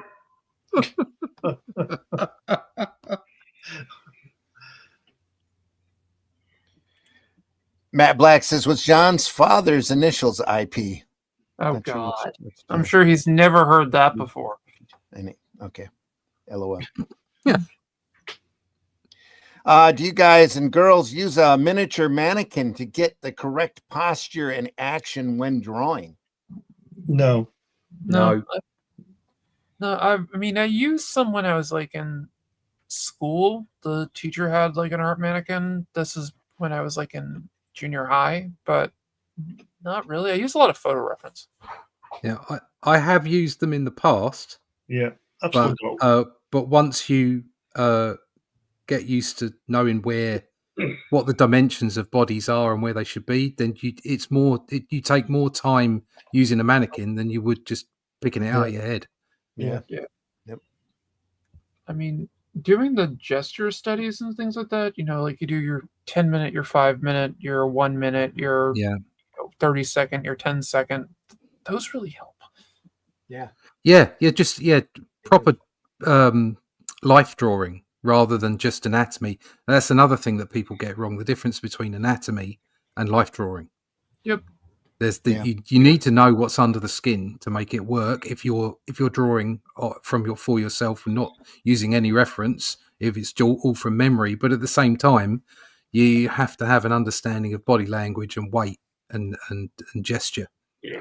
And part of the point you were making as well, Glenn, is I see a lot of this the 3D systems for making human, figures, and then making them do whatever pose you want, and then you can trace them. And it's like, well, if you're tracing it, and again, we've all traced, we all have to trace. Of course, yeah. Neil Adams said, if you don't, if you're an artist who say you've never traced to get a job done, you're lying. Okay, because we all need to get the job done. But if you constantly rely on systems like 3D systems to create 3D models in order for you to draw people, you're never doing it for yourself. You're never actually doing it in your own head with your own hands. And you don't, you're just tracing, and so you can't make dynamic storytelling. And you lose the life as well in it. Yeah, you lose life. Exactly. It's not to say there's anything wrong with 3D models or using them. Of course not. It's just like any reference tool or any reference material. But when you get to a point where all you're doing is just tapping in or moving about a 3D reference and then tracing it and putting it in your panel, then you're not really doing it, are you? No, you're just tracing it. Yeah. And that's why. Sorry, go on, Glenn. And then you spend hours trying to get the pose that you want when you could have just drawn it in the first place. Exactly. You go on. I mean, I was drawing some backgrounds today, and you just have to knuckle down and get on with it, and sketch it in first, and then put in your perspective and make sure it works. And it's like none of this was done in that way. That's because exactly like you were saying, Glenn, this guy can draw. Yeah. One thing that happened back in the day, and it still does, but when I found out about it, it just infuriated me, was Alex Maley's work on Daredevil. Like a lot of people were talking about how, it looks so realistic, and stuff. Come to find out, he was basically taking pictures of people and in Photoshop, making it look like penciled artwork. Like he wasn't actually drawing anything during that time. Right. And like so many people, like you said earlier, Russ, the public's just going to eat it up, but as an artist, it's really hard to take, isn't it? It's insulting, and all these people talk about how talented it is, or like how talented these artists are. And it's like, no, I mean, if you're like, no. no, exactly. No, you're talented at putting things together. But you're not a talented comic book artist, and that's the point. And like you had that other guy who used to trace porn. Who was that? Oh guy? yeah, I was thinking about him. Yeah, Greg Lake, is it? Land. Greg Land. Greg Lake is a musician. Greg Land, and I mean, he can obviously draw. Although I have to say, there's a marked difference between his work before he started tracing magazines and before and after. There's a marked difference. Maybe he's by doing all that tracing, he's kind of like embedded some of that into his skill set. I don't know. I'm not going to pick on him personally, but the point is that that kind of artwork, in the same way that AI artwork turns me off, that turns me off. If I know you're tracing a whole bunch of stuff, I'm not interested. That's exactly how. And that's why someone like Buscema, I think, sings off the page. Yeah, every now and then he had a panel or two that might have been a bit wonky, okay, but there was life and drama. And so much in what he did, and it's so much superior to some of the art you see now that seems so clean, looks like a pamphlet you get on a plane to work out where the exits are. I don't like that. I want to see something of the artist in the work, and if all you're doing is tracing, then there's nothing of you left, is there? And then and further to that, that's why it's important to get the good inker or embellisher, so that you can still see the artwork through it, the original pencil through it, and it doesn't suck another bit of life out of it. Yes, indeed. Just before you turn, first page, fourth panel, where he's fallen over. That I'm getting Galaxy Being vibes from that, from the Outer Limits. You know, that guy Oh yeah, who comes through the screen. Wong Wong. Yeah, I learned a long time ago that I end up all of the art I do it for me. Even if I'm being paid by someone to do a story, like I did Postman Pat, stuff like that, animated cartoons and that, all that kind of stuff. I worked on the comic. I did it for me because, like you say, Russ, 99% people out there don't know. Yeah. And they don't care either. They don't care. No. It's unfortunate, but it's true. It's the people that really love comics, whether they're artists or whether they're just whether they're the people that consume them. Okay. Those are the people that are your market. Yeah.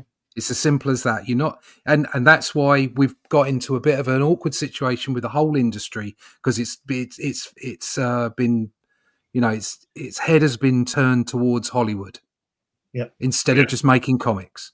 Okay. Well, I know it's about money and business and all the rest of it, but there's a whole bunch of people in comics who are not there just for comics. Nothing wrong with that. Okay. I'm not putting them down. They have their own interests. But my view is that you should only, if you really love comics, it's comics all the way down. It's comics all the way down. Okay. I am not interested in making films. I'm interested in making comics.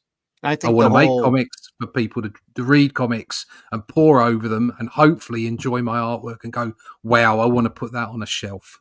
Sorry. I know it's old and I know I'm going out. I know I'm going the way of the dinosaurs, but that's what I love and that's what I'm doing. And this has been Russ's TED Talk. I think there you go. That's a problem with all of the, especially the modern corporate comics in this century. I think there's a big sterilization that's happened, not just in the art, but also in the writing, where a lot of the soul has just been taken out of it.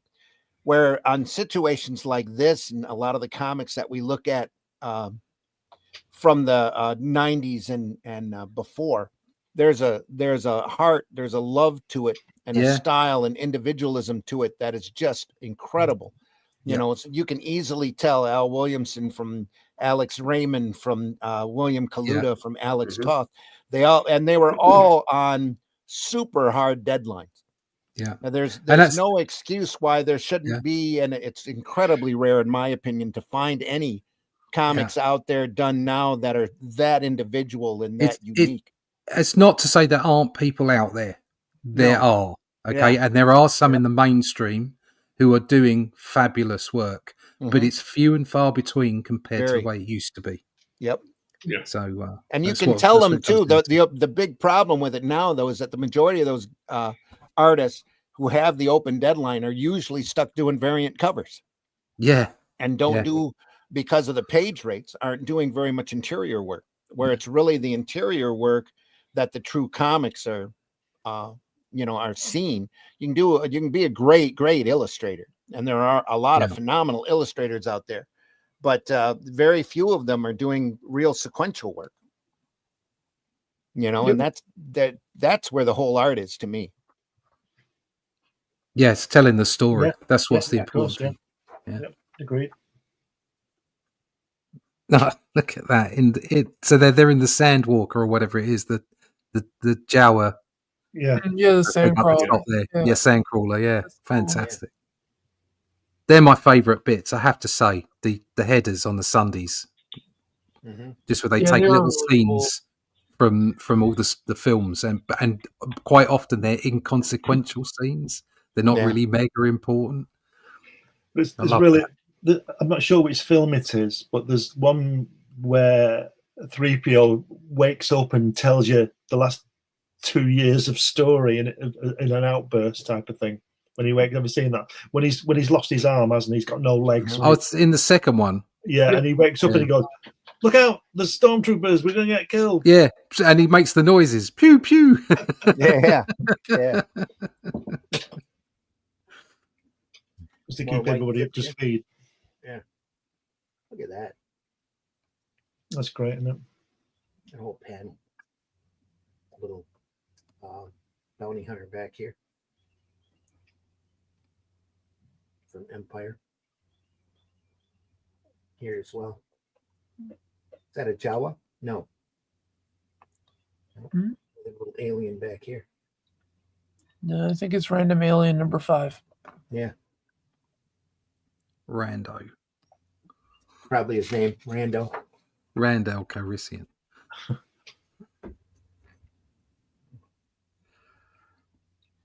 Wow. That looks like that bottom panel there looks like it's out of Judge Dredd. Hey, you get Why? the Just does. something Doesn't about it? Yeah. Yeah. get the impression that the whole Sunday page is the real focus is the first and last panel. Yeah. Is Yeah. really kicking it on those panels. Just incredible. Feel Mitch. Gerald's does a lot of that as well. Not familiar with him. Looks like the dragon had a bit too much to drink and fell down. Yeah. No, it's too many shrooms. Yep. Definitely too many shrooms. Matt said it looked like hand had grown a foot in that drawing. He's almost as tall as Chewie. Chewie's farther in the background. You're talking a couple. He was standing on a space box. That too. Yep. Space box. He's talking back here. Space They box. raised him up in space box. CGI.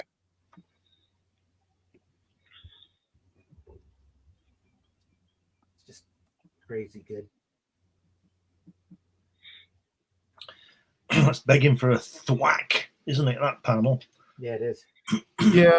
The That little does the explosion sound there. effect. You see, if that was drawn today, that the person would draw all this teeth and blood splattering out of that mouth. You know, you don't need it because he didn't knock his teeth out. He just punched him in the face. Right. Because the Russ knows every time you get punched in the face, you don't lose all your teeth, do you? You don't know because I have been punched in the face many times. I've been punched in the face as well. I lose my teeth. They're so cheap for a couple of days. Yeah, I've still got all my teeth. Well, most of them.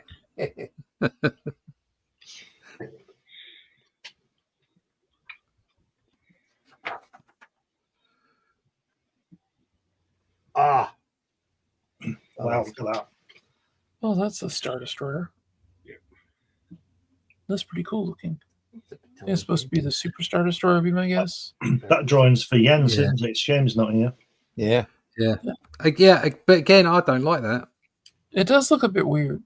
I don't like that. Yeah, I would have probably drawn it like kind of tilted to the side, so it looks more like it's going past you than Yeah. at you. Yeah, there Too have straight been. on. He has done multiple renditions of the Superstar Destroyers throughout all the strips, and they've been fabulous. So The This guy here, Oh, he was returning. He was around before. there was a in the Obi-Wan Kenobi series, there was a sequence where they had the land speeders fly into an area. And I remember looking at it, I'm like, that's just bad. Because they filmed them Yeah. head on coming in, Mhm. not from like an angle. And it was like, nope, that's not how Lucas would have shot that. They would have been on an angle. Yep. What's that planet? Is it got a tint on it, Randy, on the right hand side? Is it just This line one work? here. Yeah. That is all cross hatching Wow. right here. There's Excellent. zip back here for the cosmos, wow, for the nebula look, but this all in here, that's all cross hatching. Little thick, heavy to thinner. Yep. It's all lines. It says PBR. It says, Look how look out. It's coming right at us. HR gives us a few little icons to look at. All good. Glad you're here, HR.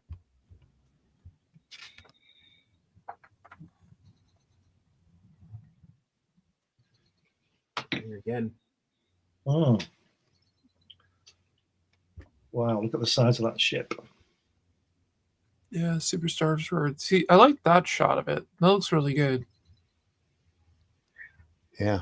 Heck, I even like the way he did the shuttle in the panel on the right. It's bottom row, first on the left. yeah. Yeah. But that's what he's been doing all along. Yeah. Drawing them like that. Movement again, leaning forward, cape draped and flowing behind him. Look at that. You've got the Sunday and you've got 3 dailies so far, and Luke and Han aren't in it. Yeah. Apart from that top picture, obviously, on the Sunday. Vader is, so. He's in it. But I'm just saying the main character. I know Vader's the main character, but the main goodies aren't in it. The main good guys. Right. Goodies. HR smiling at us. Yeah, I was actually watching the original trilogy a few weeks ago, and I noticed that the end of Return of the Jedi is the only time that Luke and Darth Vader actually come face to face, and they spent like 3 movies being arch nemesis, but they only met one time. Well, They Empire. met in the second one, didn't they? They're face to face. No, Yeah, they have a fight, didn't they? When he cuts his hand off. They fought in That's Empire right. and they fought in Jedi. They're talking back and forth a lot. Yeah. why did I completely forget that? Sorry. I don't You're know. all right. The most important part of the film, and you forgot. That mind fart. You're fine. Don't worry. Yeah. Mind fart. No, I'm your father. That's like the most important part of the entire trilogy. Why the hell did I forget that part? It's the entire series. That. No. And I had just saw it and then watched Return of the Jedi. I'm like, it's the first one. You've just lost your $1 million on Who Wants to Be a Millionaire. Yep. Say the weird thing. Look at that guy at the bottom there kicking the bucket. Yeah. That's me right now. It's just like Superman with great power comes great responsibility. That's your cred gone, Mitch. See you later. I think he'd be all right. I just gave up my nerd card, didn't I? Yeah. I don't think anyone noticed. I gotta turn this in someplace. Who collects No one these? noticed. It's fine. Don't talk about it anymore. More white stuff there. Beautiful Chewy right there.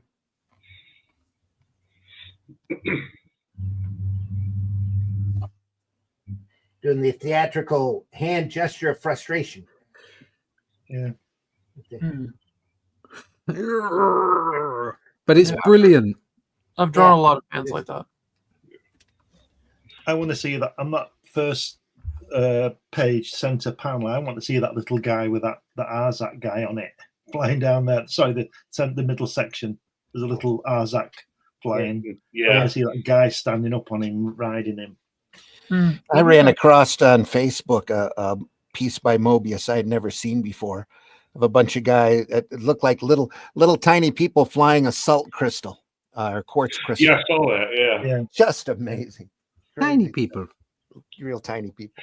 I wonder if that had if that image had any influence on Mignola when he was doing the first Hellboy story.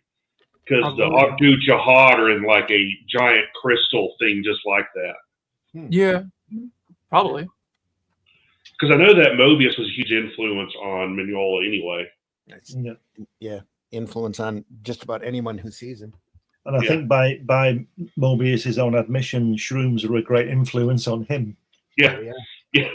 Especially when he was visiting the Southwest. Yeah. It's like a mine, doesn't it? A World War II sea mine. Yeah. It's like that floating interrogator that was in New Hope. Yeah. Only with a lot more doodads on it. Doodads. Doodads.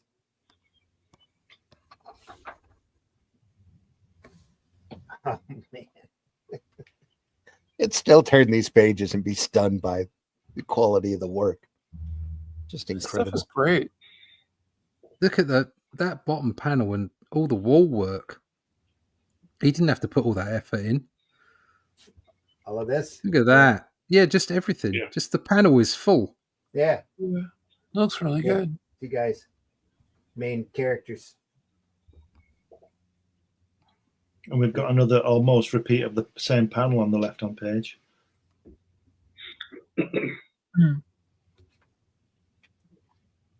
Yeah. No, the one at the top tier, and then the next one. Here, yeah. It's almost the same pose.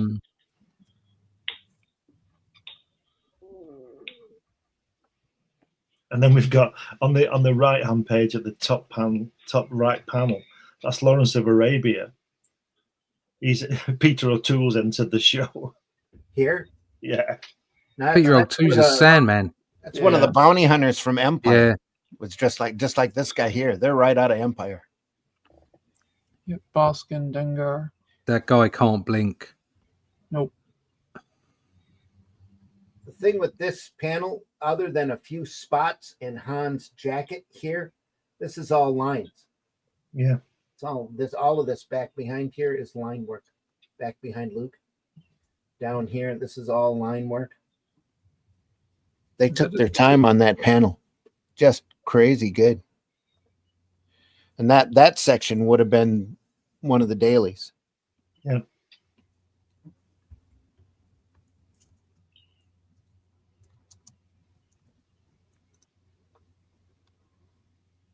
Was he beating him up? It's Luke, while Boar was busy attacking me, he was close enough that even a novice at the force like yours truly could get the lightsaber from his belt in my hand. Now let's see if I can cut us all free. Whoops.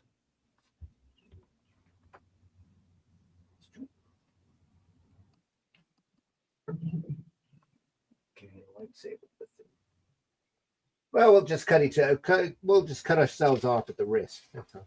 Well, you know, give the man a hand. Another great Williamson Yeah. alien terrain panel right there. This is all line work here. The shadow Wow. work, feathering on that can, just great stuff. On that barrel, I should say.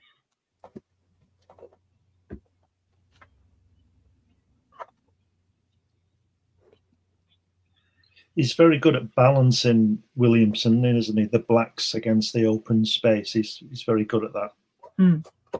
Yeah. It's all those decades of strip work up to this point. Secret Agent X9 and Rip Kirby.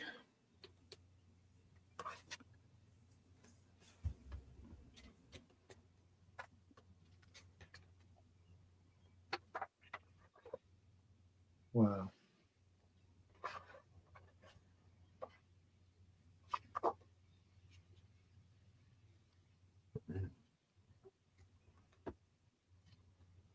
Wow, look at that.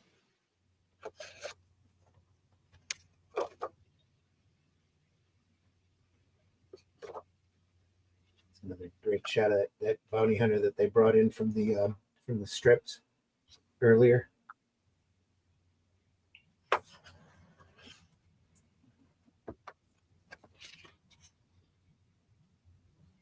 Not a big break, but I'm taking it. Yeah.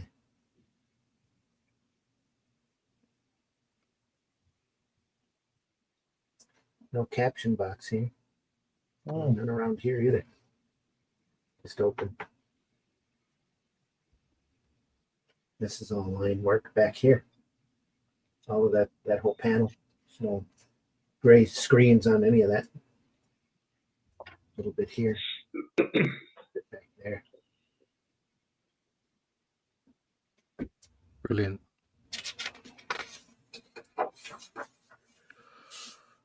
Wow. There you go. To hit him straight in the square in the chest. There's brilliant. Mm. So that's a good likeness, isn't it, of Luke on the far right there? Yeah, it is. Next, the final trap. That explosion. Batum. Yeah. Would have definitely been a Batum. And then it's funny to say we should say Batum, and if you look at the next page, that's Stanley in the shadow at the top right hand corner with his wig on. Yeah. Put a Batum in there, Steve. Look at that. All that detail work with the screen over top of it there.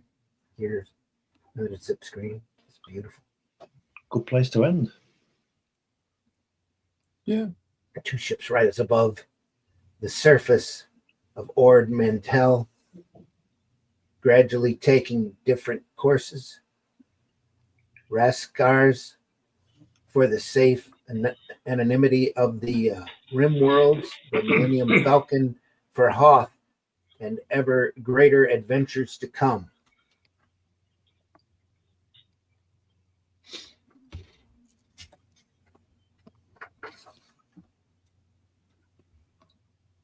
Oh, there's Shroom Boy at the top. Yeah. The final trap. Final trap. It's probably the last story for the strip. Again, more great white zip here. Yeah. Is that the Emperor, that guy? Yeah, Palpatine. Yeah. That's good. Look at look at Vader's helmet, yeah, and that where you just pointed there. The light on it on the black. On the other, yeah, and on the other one, the bottom, yeah. Look at that. Yeah. Yeah. Looks like it's made of metal. It does. It's fantastic. A little incidental. Yeah. Mechanics up here. There as well. It's beautifully done.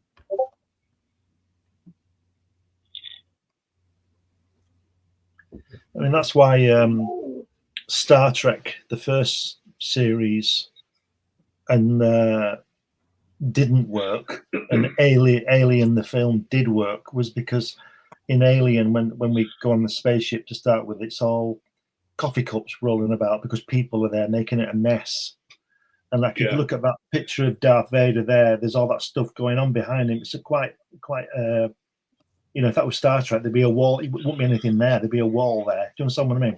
Yeah. And Alien, it's that spaceship looks lived in, doesn't it? Because there's papers floating about, and because people drop litter, don't they? You know.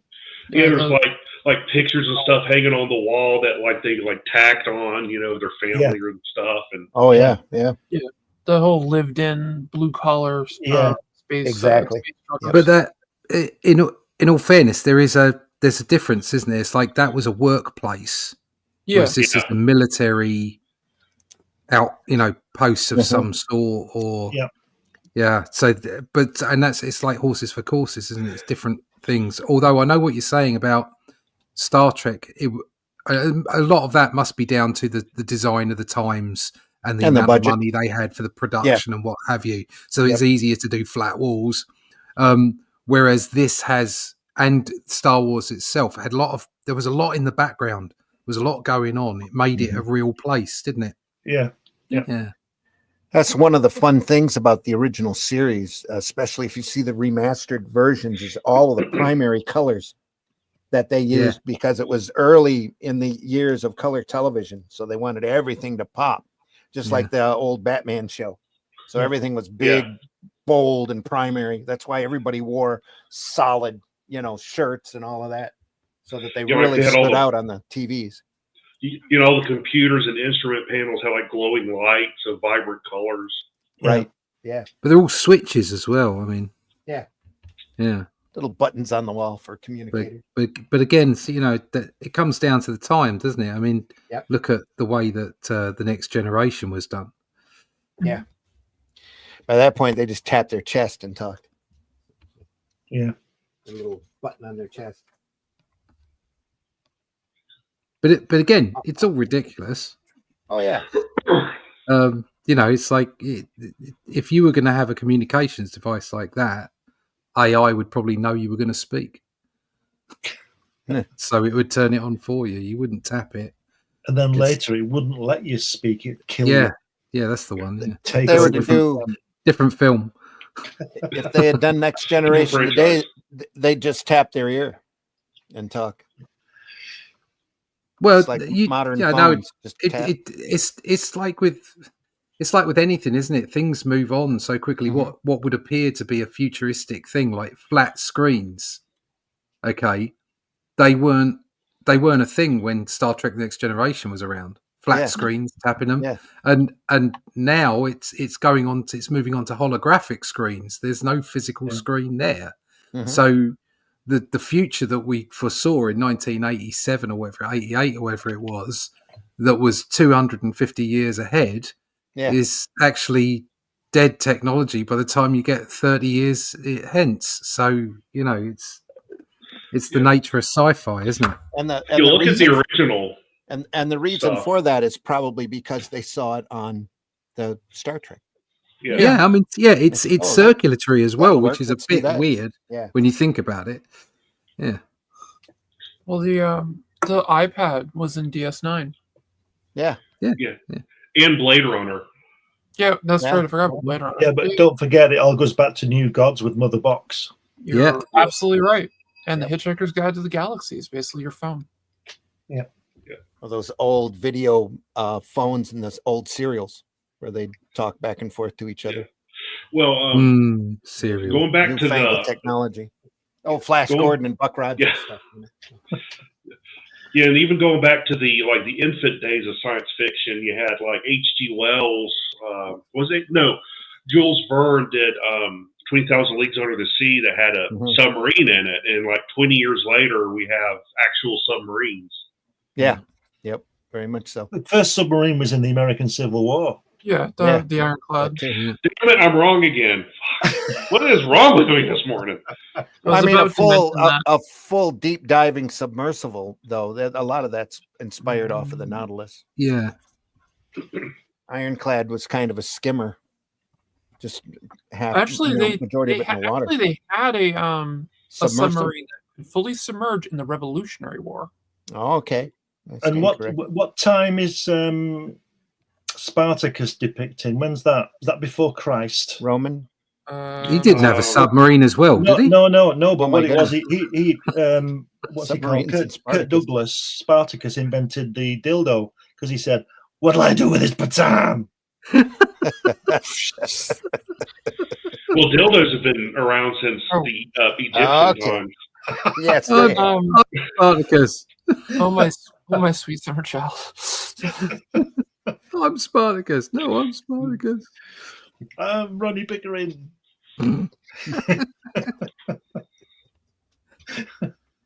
Not me. I'm just back here in the background. It always makes me laugh. I'm not Spartacus at all. Yeah, it always makes me laugh because the only person who doesn't say Spartacus is Spartacus, and he's in front of him crying because they're all pretending to be him. Yeah. Okay, so the world's first submersible vessel was documented record of use in combat. It was built in 1775. There you go. Okay, there we are. It's actually kind of like a diving bell looking at it, but I know they had an actual submarine that they could move around. But the Turtle was the first submersible, they called it. The turtle. Cool. Turtle. Yeah, he was killed. The turtle was killed by a Tesco bag off the coast of Ecuador. Never mind. You're a cynical man. Yes, he is. Oh dear. Don't mean I'm wrong though. No. No.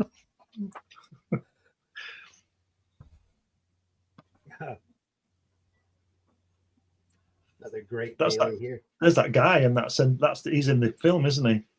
In the one below that, the guy with the hat. Yeah, he's in the film. Look at the lighting on this. So yeah, Admiral Piet. Isn't he the one who tells him he can land? Yeah, is that him? That commander when he says you, whatever. He's in the film. He's in the movie. That's all that matters. Hey, Vinny's available to ink a day if you want. Vinny to ink a daily. Here we go. I'm the next panel as well. Yeah. Oh, Vinny. That's Philly. He's great, isn't he? The man made a business out of it. Let's face it. He did. He's more well known than I am. Yeah. Well, there's being known and being well known and being favorably known. So anyway. Being known and being infamous. Yeah. There's famous and infamous. Infamy. Got it, infamy. Oh, they've got it infamy. It's another great Sunday page. Wow, look at that. That's just cool. Yeah. Here we are. You know, there's one design in this film of this Star Wars that I never liked, and it's that stupid uniform that guy's got on with that little cap. Let's hear. And the other one is what Luke wears when he's flying his X-wing to blow up the Death Star. What's all that about? Mm-hmm. Otherwise, it was great. It's like a fighter pilot, isn't it? Yeah. Which is a bit silly. Yeah. Was it? Smoke me a kipper, I'll be back at 11. Rick Mail. Flash Heart. Yeah, that's it, yeah. Smoke me a kipper, I'll be back at 11. Oh, God. Is this a canoe in my pocket, or am I pleased to see you? Woof! What? Nice beaver. Thank you. I just had it stuffed. Let me help you with that.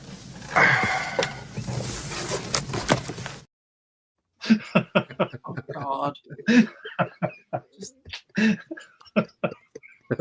You're for the remake?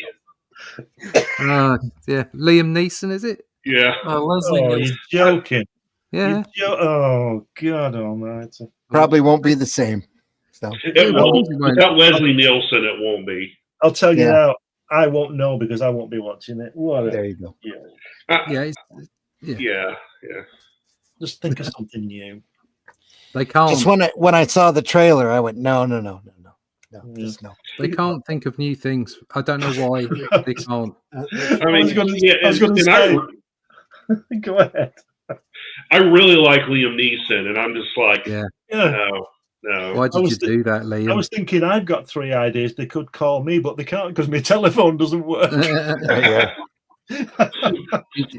In all fairness, you ask, well, why did you do that, Liam? And you think, we know why he did it. He did it for the money. Yeah. Mm-hmm. Okay. If somebody says to you, we're going to offer you 15 million quid, and you've got to act like a dick on, for an hour and a half, you'd be like, yeah, I'm good at that. Do it. He's been doing that all his films, Yeah. hasn't he? 15 million quid. Thank you very much. You're Well, going to it's do like, it, aren't you? You can't blame anyone for taking the money. No. Well, it's like Michael Caine. They said, like, why did you do such and such a movie? He goes, I look at the rewards of it every day when I go out on my new porch. Yeah. He said, he said, well, why did, because he was doing an interview with Parky, wasn't he? Yeah. And he said, well, you do some films and they're not very good. He went, yeah, I know. He says, I do all kinds of stuff. He said, well, why did you do this film? He said, well, my wife wanted a swimming pool. Yeah, exactly right. Yeah. And There you go. Like I think it was Vincent. Yeah, Pamela Voorhees was like, like, oh, they want you for this movie, and she's like, I'll do it for this amount because she needed a new car. Yeah. There you go. Well, John and Paul said that. Paul McCartney said they sat down and wrote a swimming pool. Yeah, there you go. Look at that Yeah, drawing. I think it was the best thing ever. Sorry, go ahead. Go ahead, Nick. I think it was Vincent Price. It could have been Vincent Price or Christopher Lee, but someone asked him about all these like bad horror movies that they were in, compared to the good ones they were in, because they were in a lot of great ones. Mm-hmm. But whoever it was said, yeah, you do a lot of bad movies, but the trick is to do them well. Yeah. Yeah. They'd be the best thing in the film. Yeah. And a lot of times they were. Yeah, I still can't remember if it was Christopher Lee or Vincent Price. It was one of them. I don't think Christopher Lee ever knowingly gave a bad performance. No, probably not. The guy was just he was just really solid. Mm-hmm. They had was it Sigourney Weaver? They were talking to her about doing it was either Alien 3 or Alien Resurrection, and they're like, oh, we want you for this movie, and she's like, no, I'm done with these. We really want you for this movie. I'm pretty sure it's Alien Resurrection, and she's like, no. Then they offered me a dump truck full of money. Yeah. Well, okay, I'm doing the movie. Yeah, that's right. Of course you are. Yeah. Alien Resurrection had all the potential, but It would have been. not. It would have been far better if it was Newt that they brought back. It would have been better for them just to stop it too.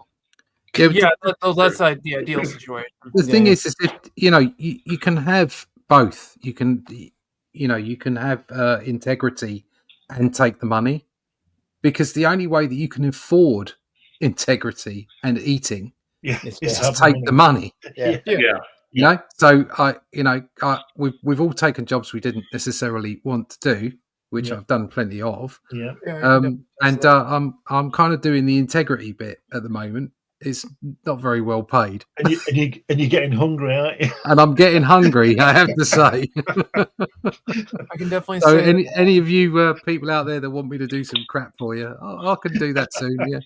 I'm a poster boy for the starving poster girl for the starving artist. Yeah. I mean, We're going to run a little long today, folks. We've only got a few more pages to go, That's what but we she just said. keep taking the conversation in great.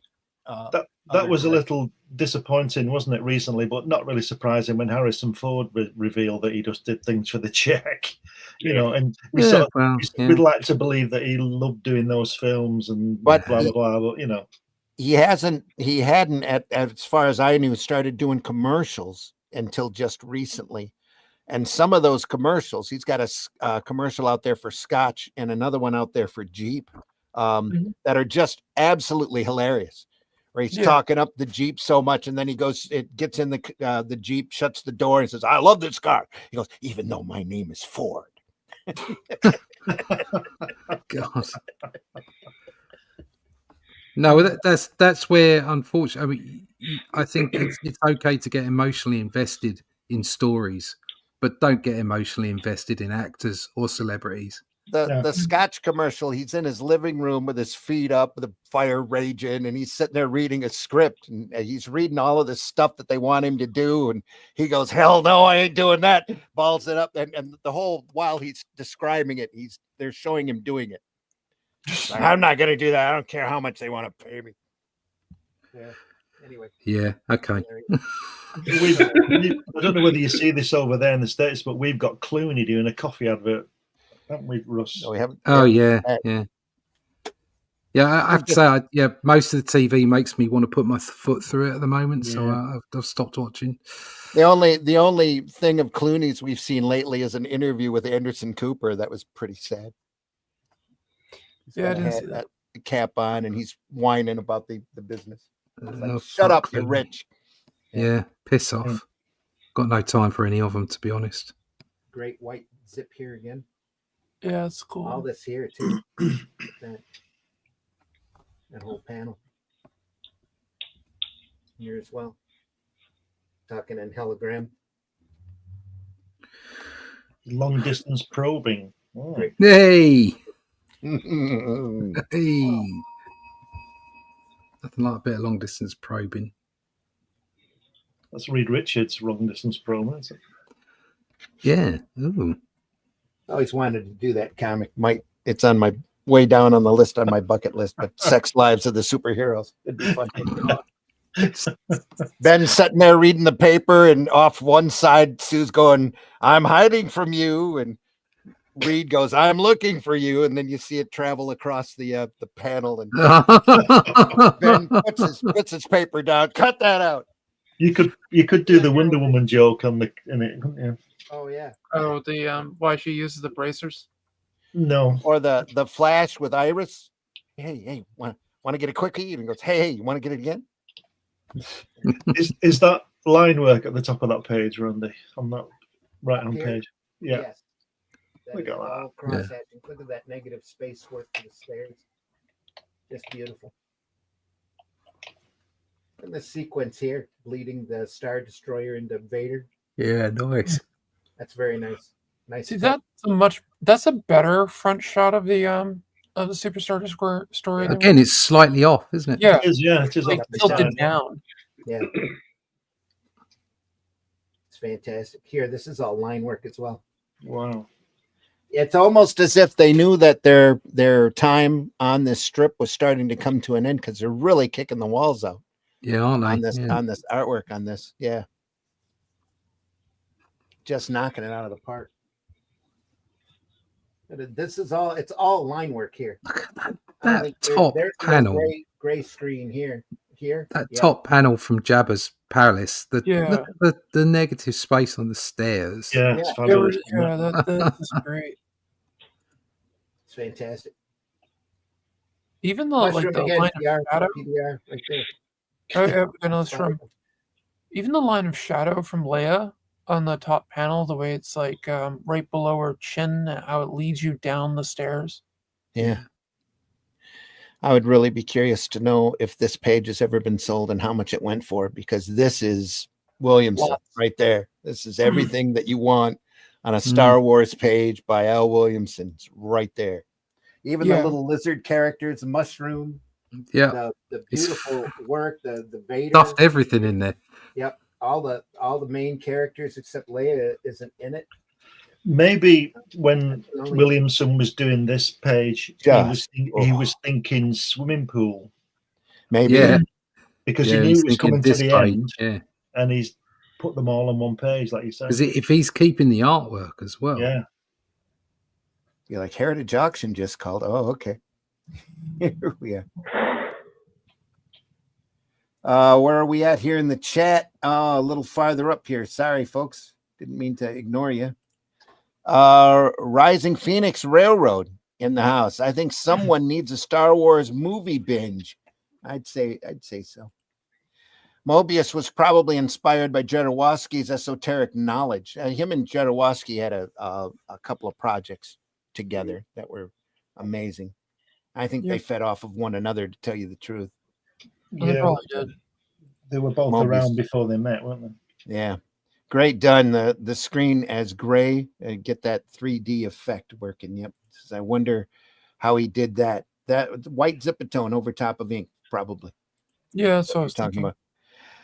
Just whilst you're on Star Trek, I hated Star Trek Enterprise when it was pre-Kirk era, and the gear they used looked more modern than the original. Yep, absolutely. Did like all of the handles though. A lot of handles on that show. A lot of handicapped bar work. Anyway, I like that show. Sorry, someone say Scotch. I love the idea behind it, but I enjoyed love the idea behind all the Star Trek shows. It's just that the execution on them are just, some of them are just cringy. Is that Glenfiddich? Glenfiddich. Yeah. Sorry.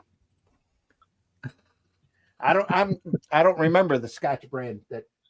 Yes, you're American. It's okay. Okay. I'm not a Scotch guy. Sorry, or I would be pronouncing it correctly. These are the extra headers. Your name would be Jimmy. That was the last Sunday.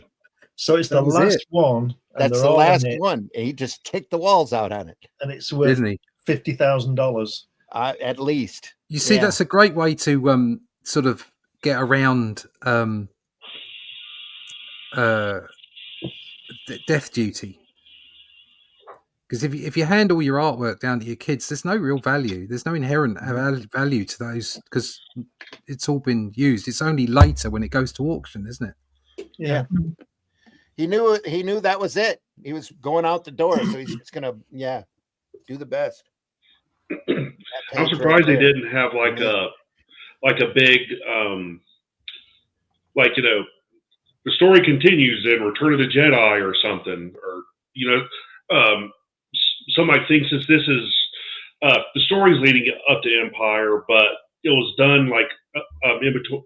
The actual execution of the story was done in between Empire and Return of the Jedi. So I'm kind of go ahead. Yeah, go ahead. But I'm kind of wondering, or I'm kind of surprised that they didn't do like an advertisement, so to speak, for Return of the Jedi in the story or something. Yeah, I don't think they needed it. It could be that.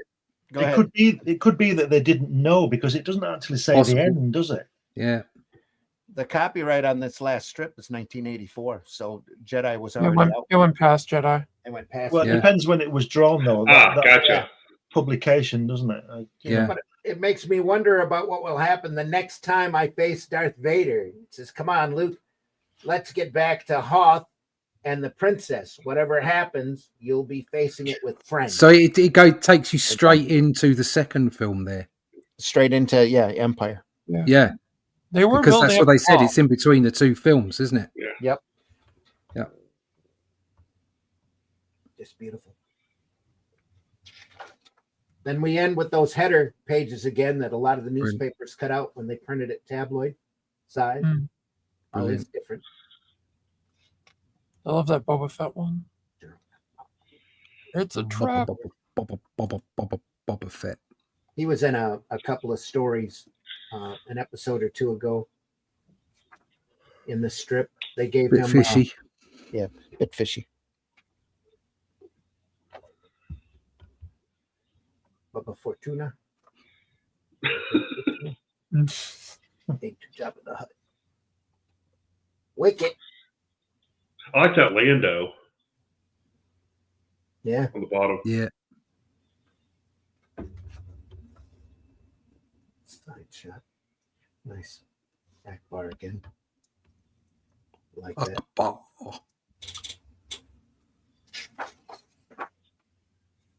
That's a better Lando. That's Yeah. Yeah. the one, yeah. Much better. Yeah, one. the Yoda beside him. Oh, but look at the spot black on the pig man. Wow. Yeah. Yeah, isn't that amazing? That's just taking the prize, I think. I like that tie intercept on the opposite page as well. Mm. Fabulous. Ooh, Look at that's- Look at that salacious crumb there. Look at that on the left. Oh, He's so great, good. isn't he? Looks like me after an all-night bender. I'm going to say it looks like he's had a couple of pints, doesn't it? Yeah.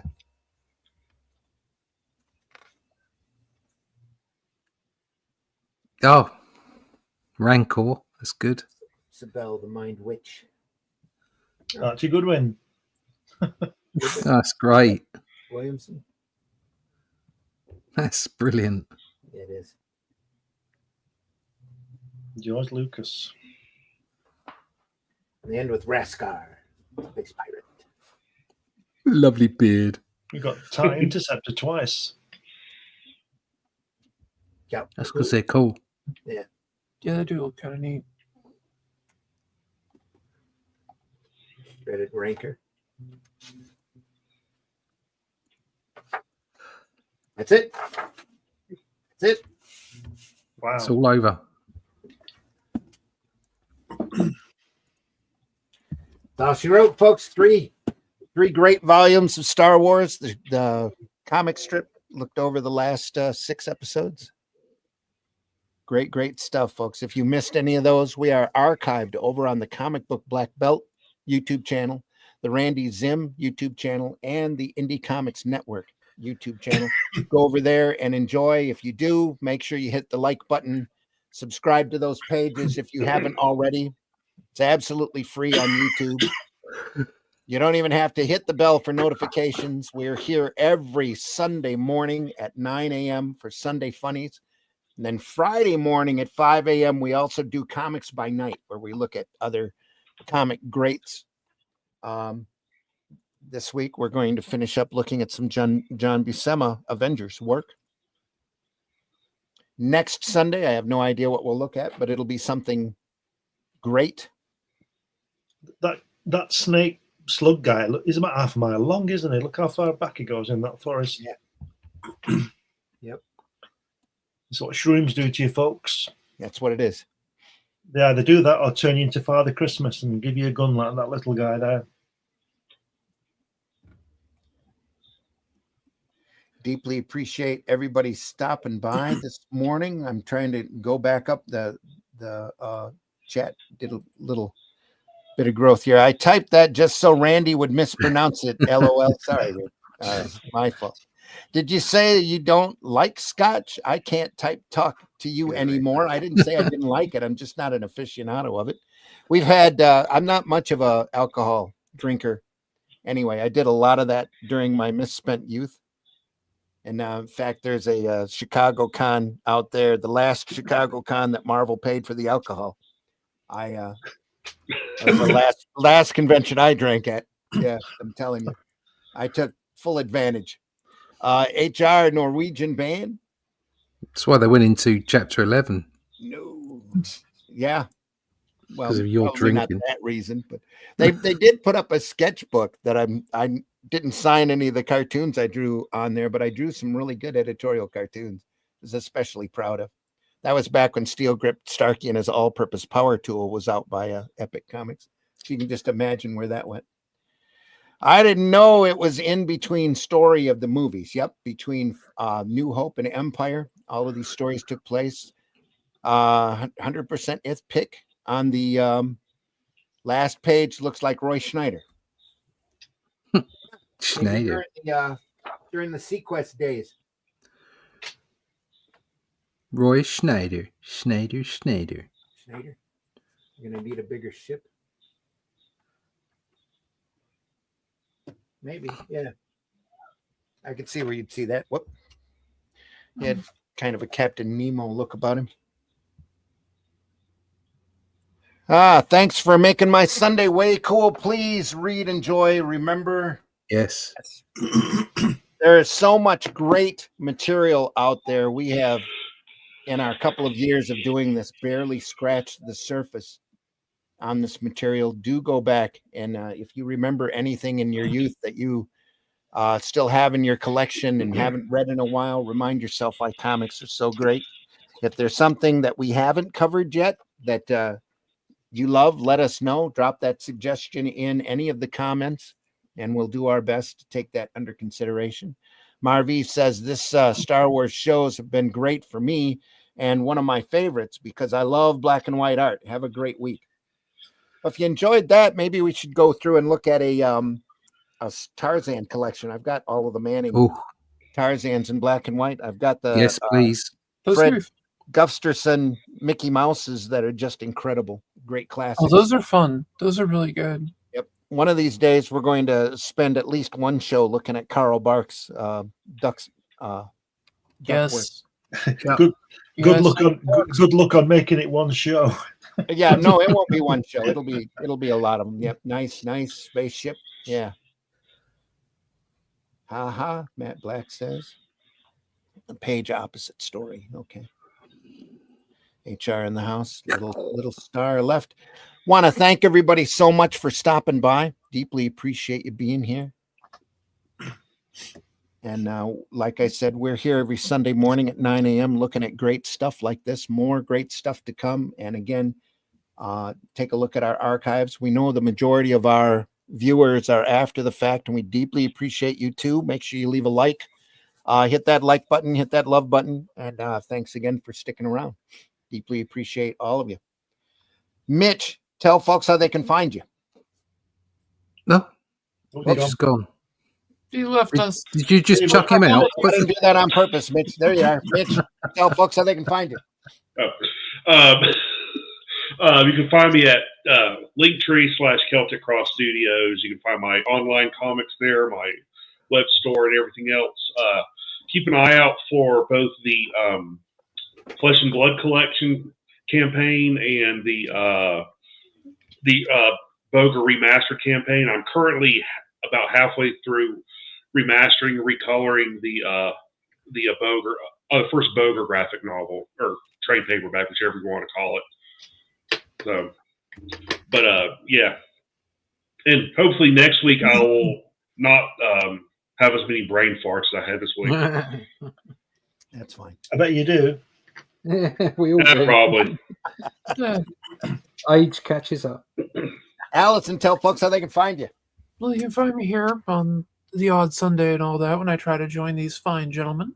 And you can find me on my own Twitch station and YouTube and Facebook, which is, well, for YouTube and Facebook, it's just my name, Allison McClone. For Twitch, it's alleycat_comics.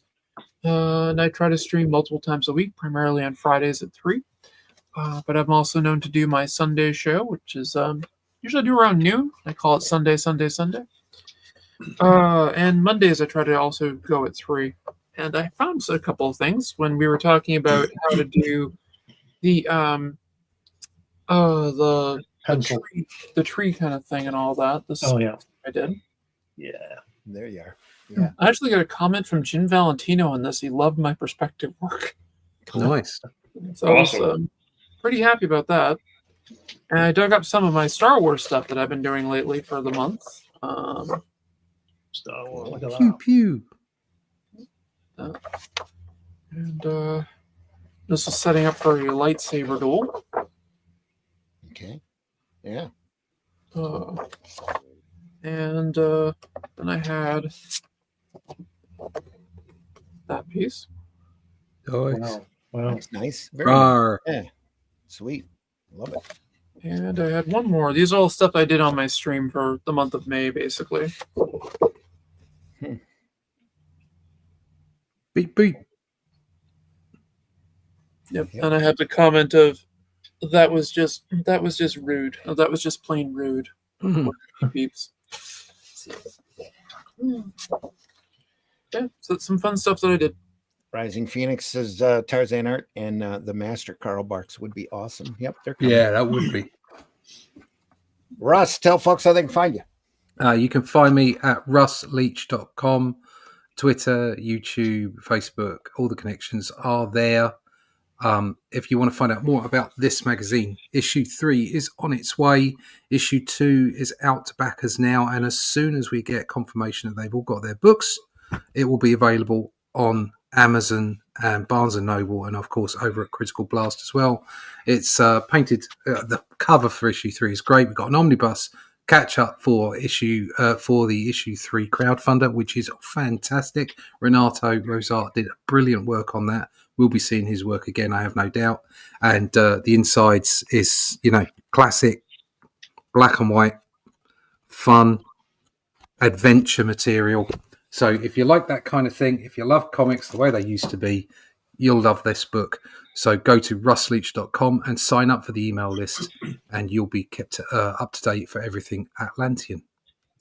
Especially if you enjoyed those old Savage Sword of Conans. Yeah. Those old black and whites. Just great stuff. That's definitely an homage to those books, and we're deep into those. So, Glenn, tell folks how they can find you. You can find me on Fun My Comic. You can find me on these programs with these guys Fridays and Sundays. You can find me on Amazon. You get all my books on there. I've got 12 so far. Different subjects, science fiction, all kinds of stuff. Just put my name in Google and something will come up. And I'll be launching my website shortly. So I'll keep you up to speed on that one when it's actually live. Great. Folks, I've been your host, Randy Zimmerman. You can find me Arrow Comics.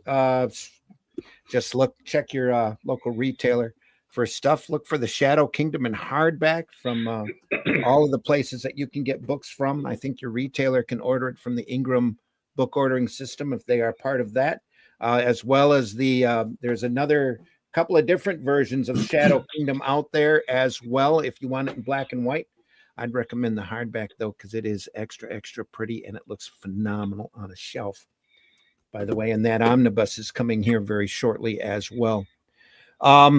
Look for us on Friday morning. We'll be back Comics by Night at 5 a.m.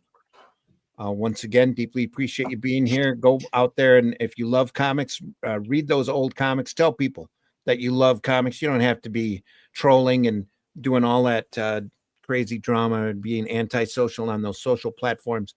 Spread the love. You find a good piece of artwork. I try to do that a lot. I found a lot of stuff lately. It's been springing up, some John Buscema, some Mobius, MC Wyeth especially. Love those paintings.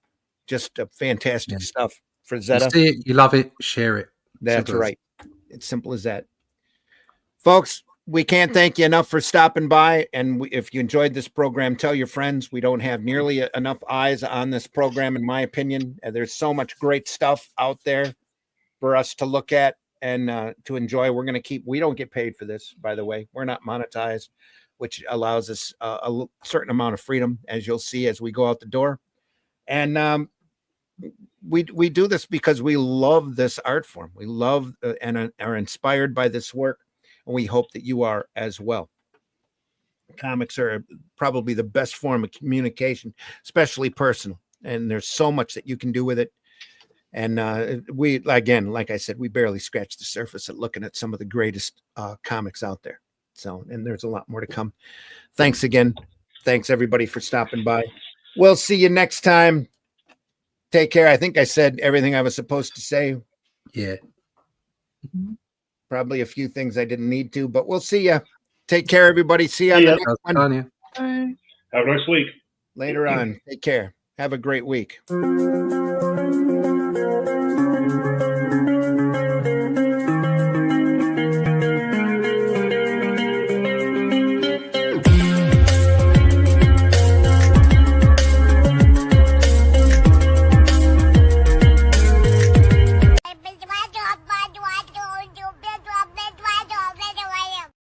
Well, I didn't mean to hit that, but I did.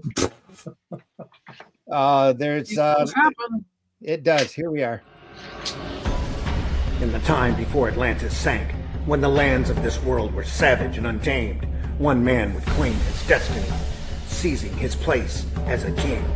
After defending his throne and learning the devastating truth of the Serpent Kingdom and its deadly cults, King Kull in his right hand ruled the Spear Slayer, make a solemn vow to hunt down and destroy the hidden empire of these serpent demons. These are the tales of those journeys. This is the Atlantean. Tales inspired by the brilliance of Robert E. Howard, featuring his first barbarian characters as introduced in the pages of his classic tale, The Shadow Kingdom. Each volume contains beautifully painted covers and around 50 pages of original black and white art and story, featuring classic sword and sorcery adventures you don't want to miss. Join us on these epic adventures and sign up now for news with the email list at russleach.com. Bring your axe and prepare for battle.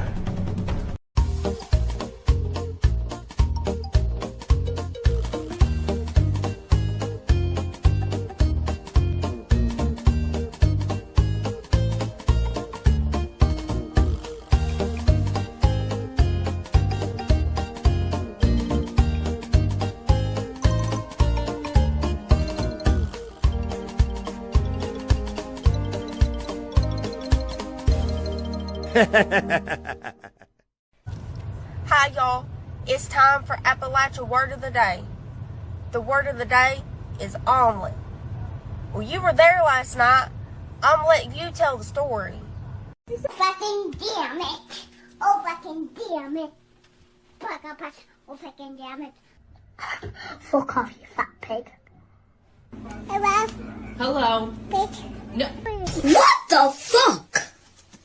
Shit. God damn it. I fuck you. What the fuck? Oh, fuck. Oh, shit. Oh, shit. Don't fuck around. He just fuck around all the time. Fuck off. Excuse me? Fuck off. Excuse me? Fuck off. Taste the biscuit. Taste the goodness of the biscuit.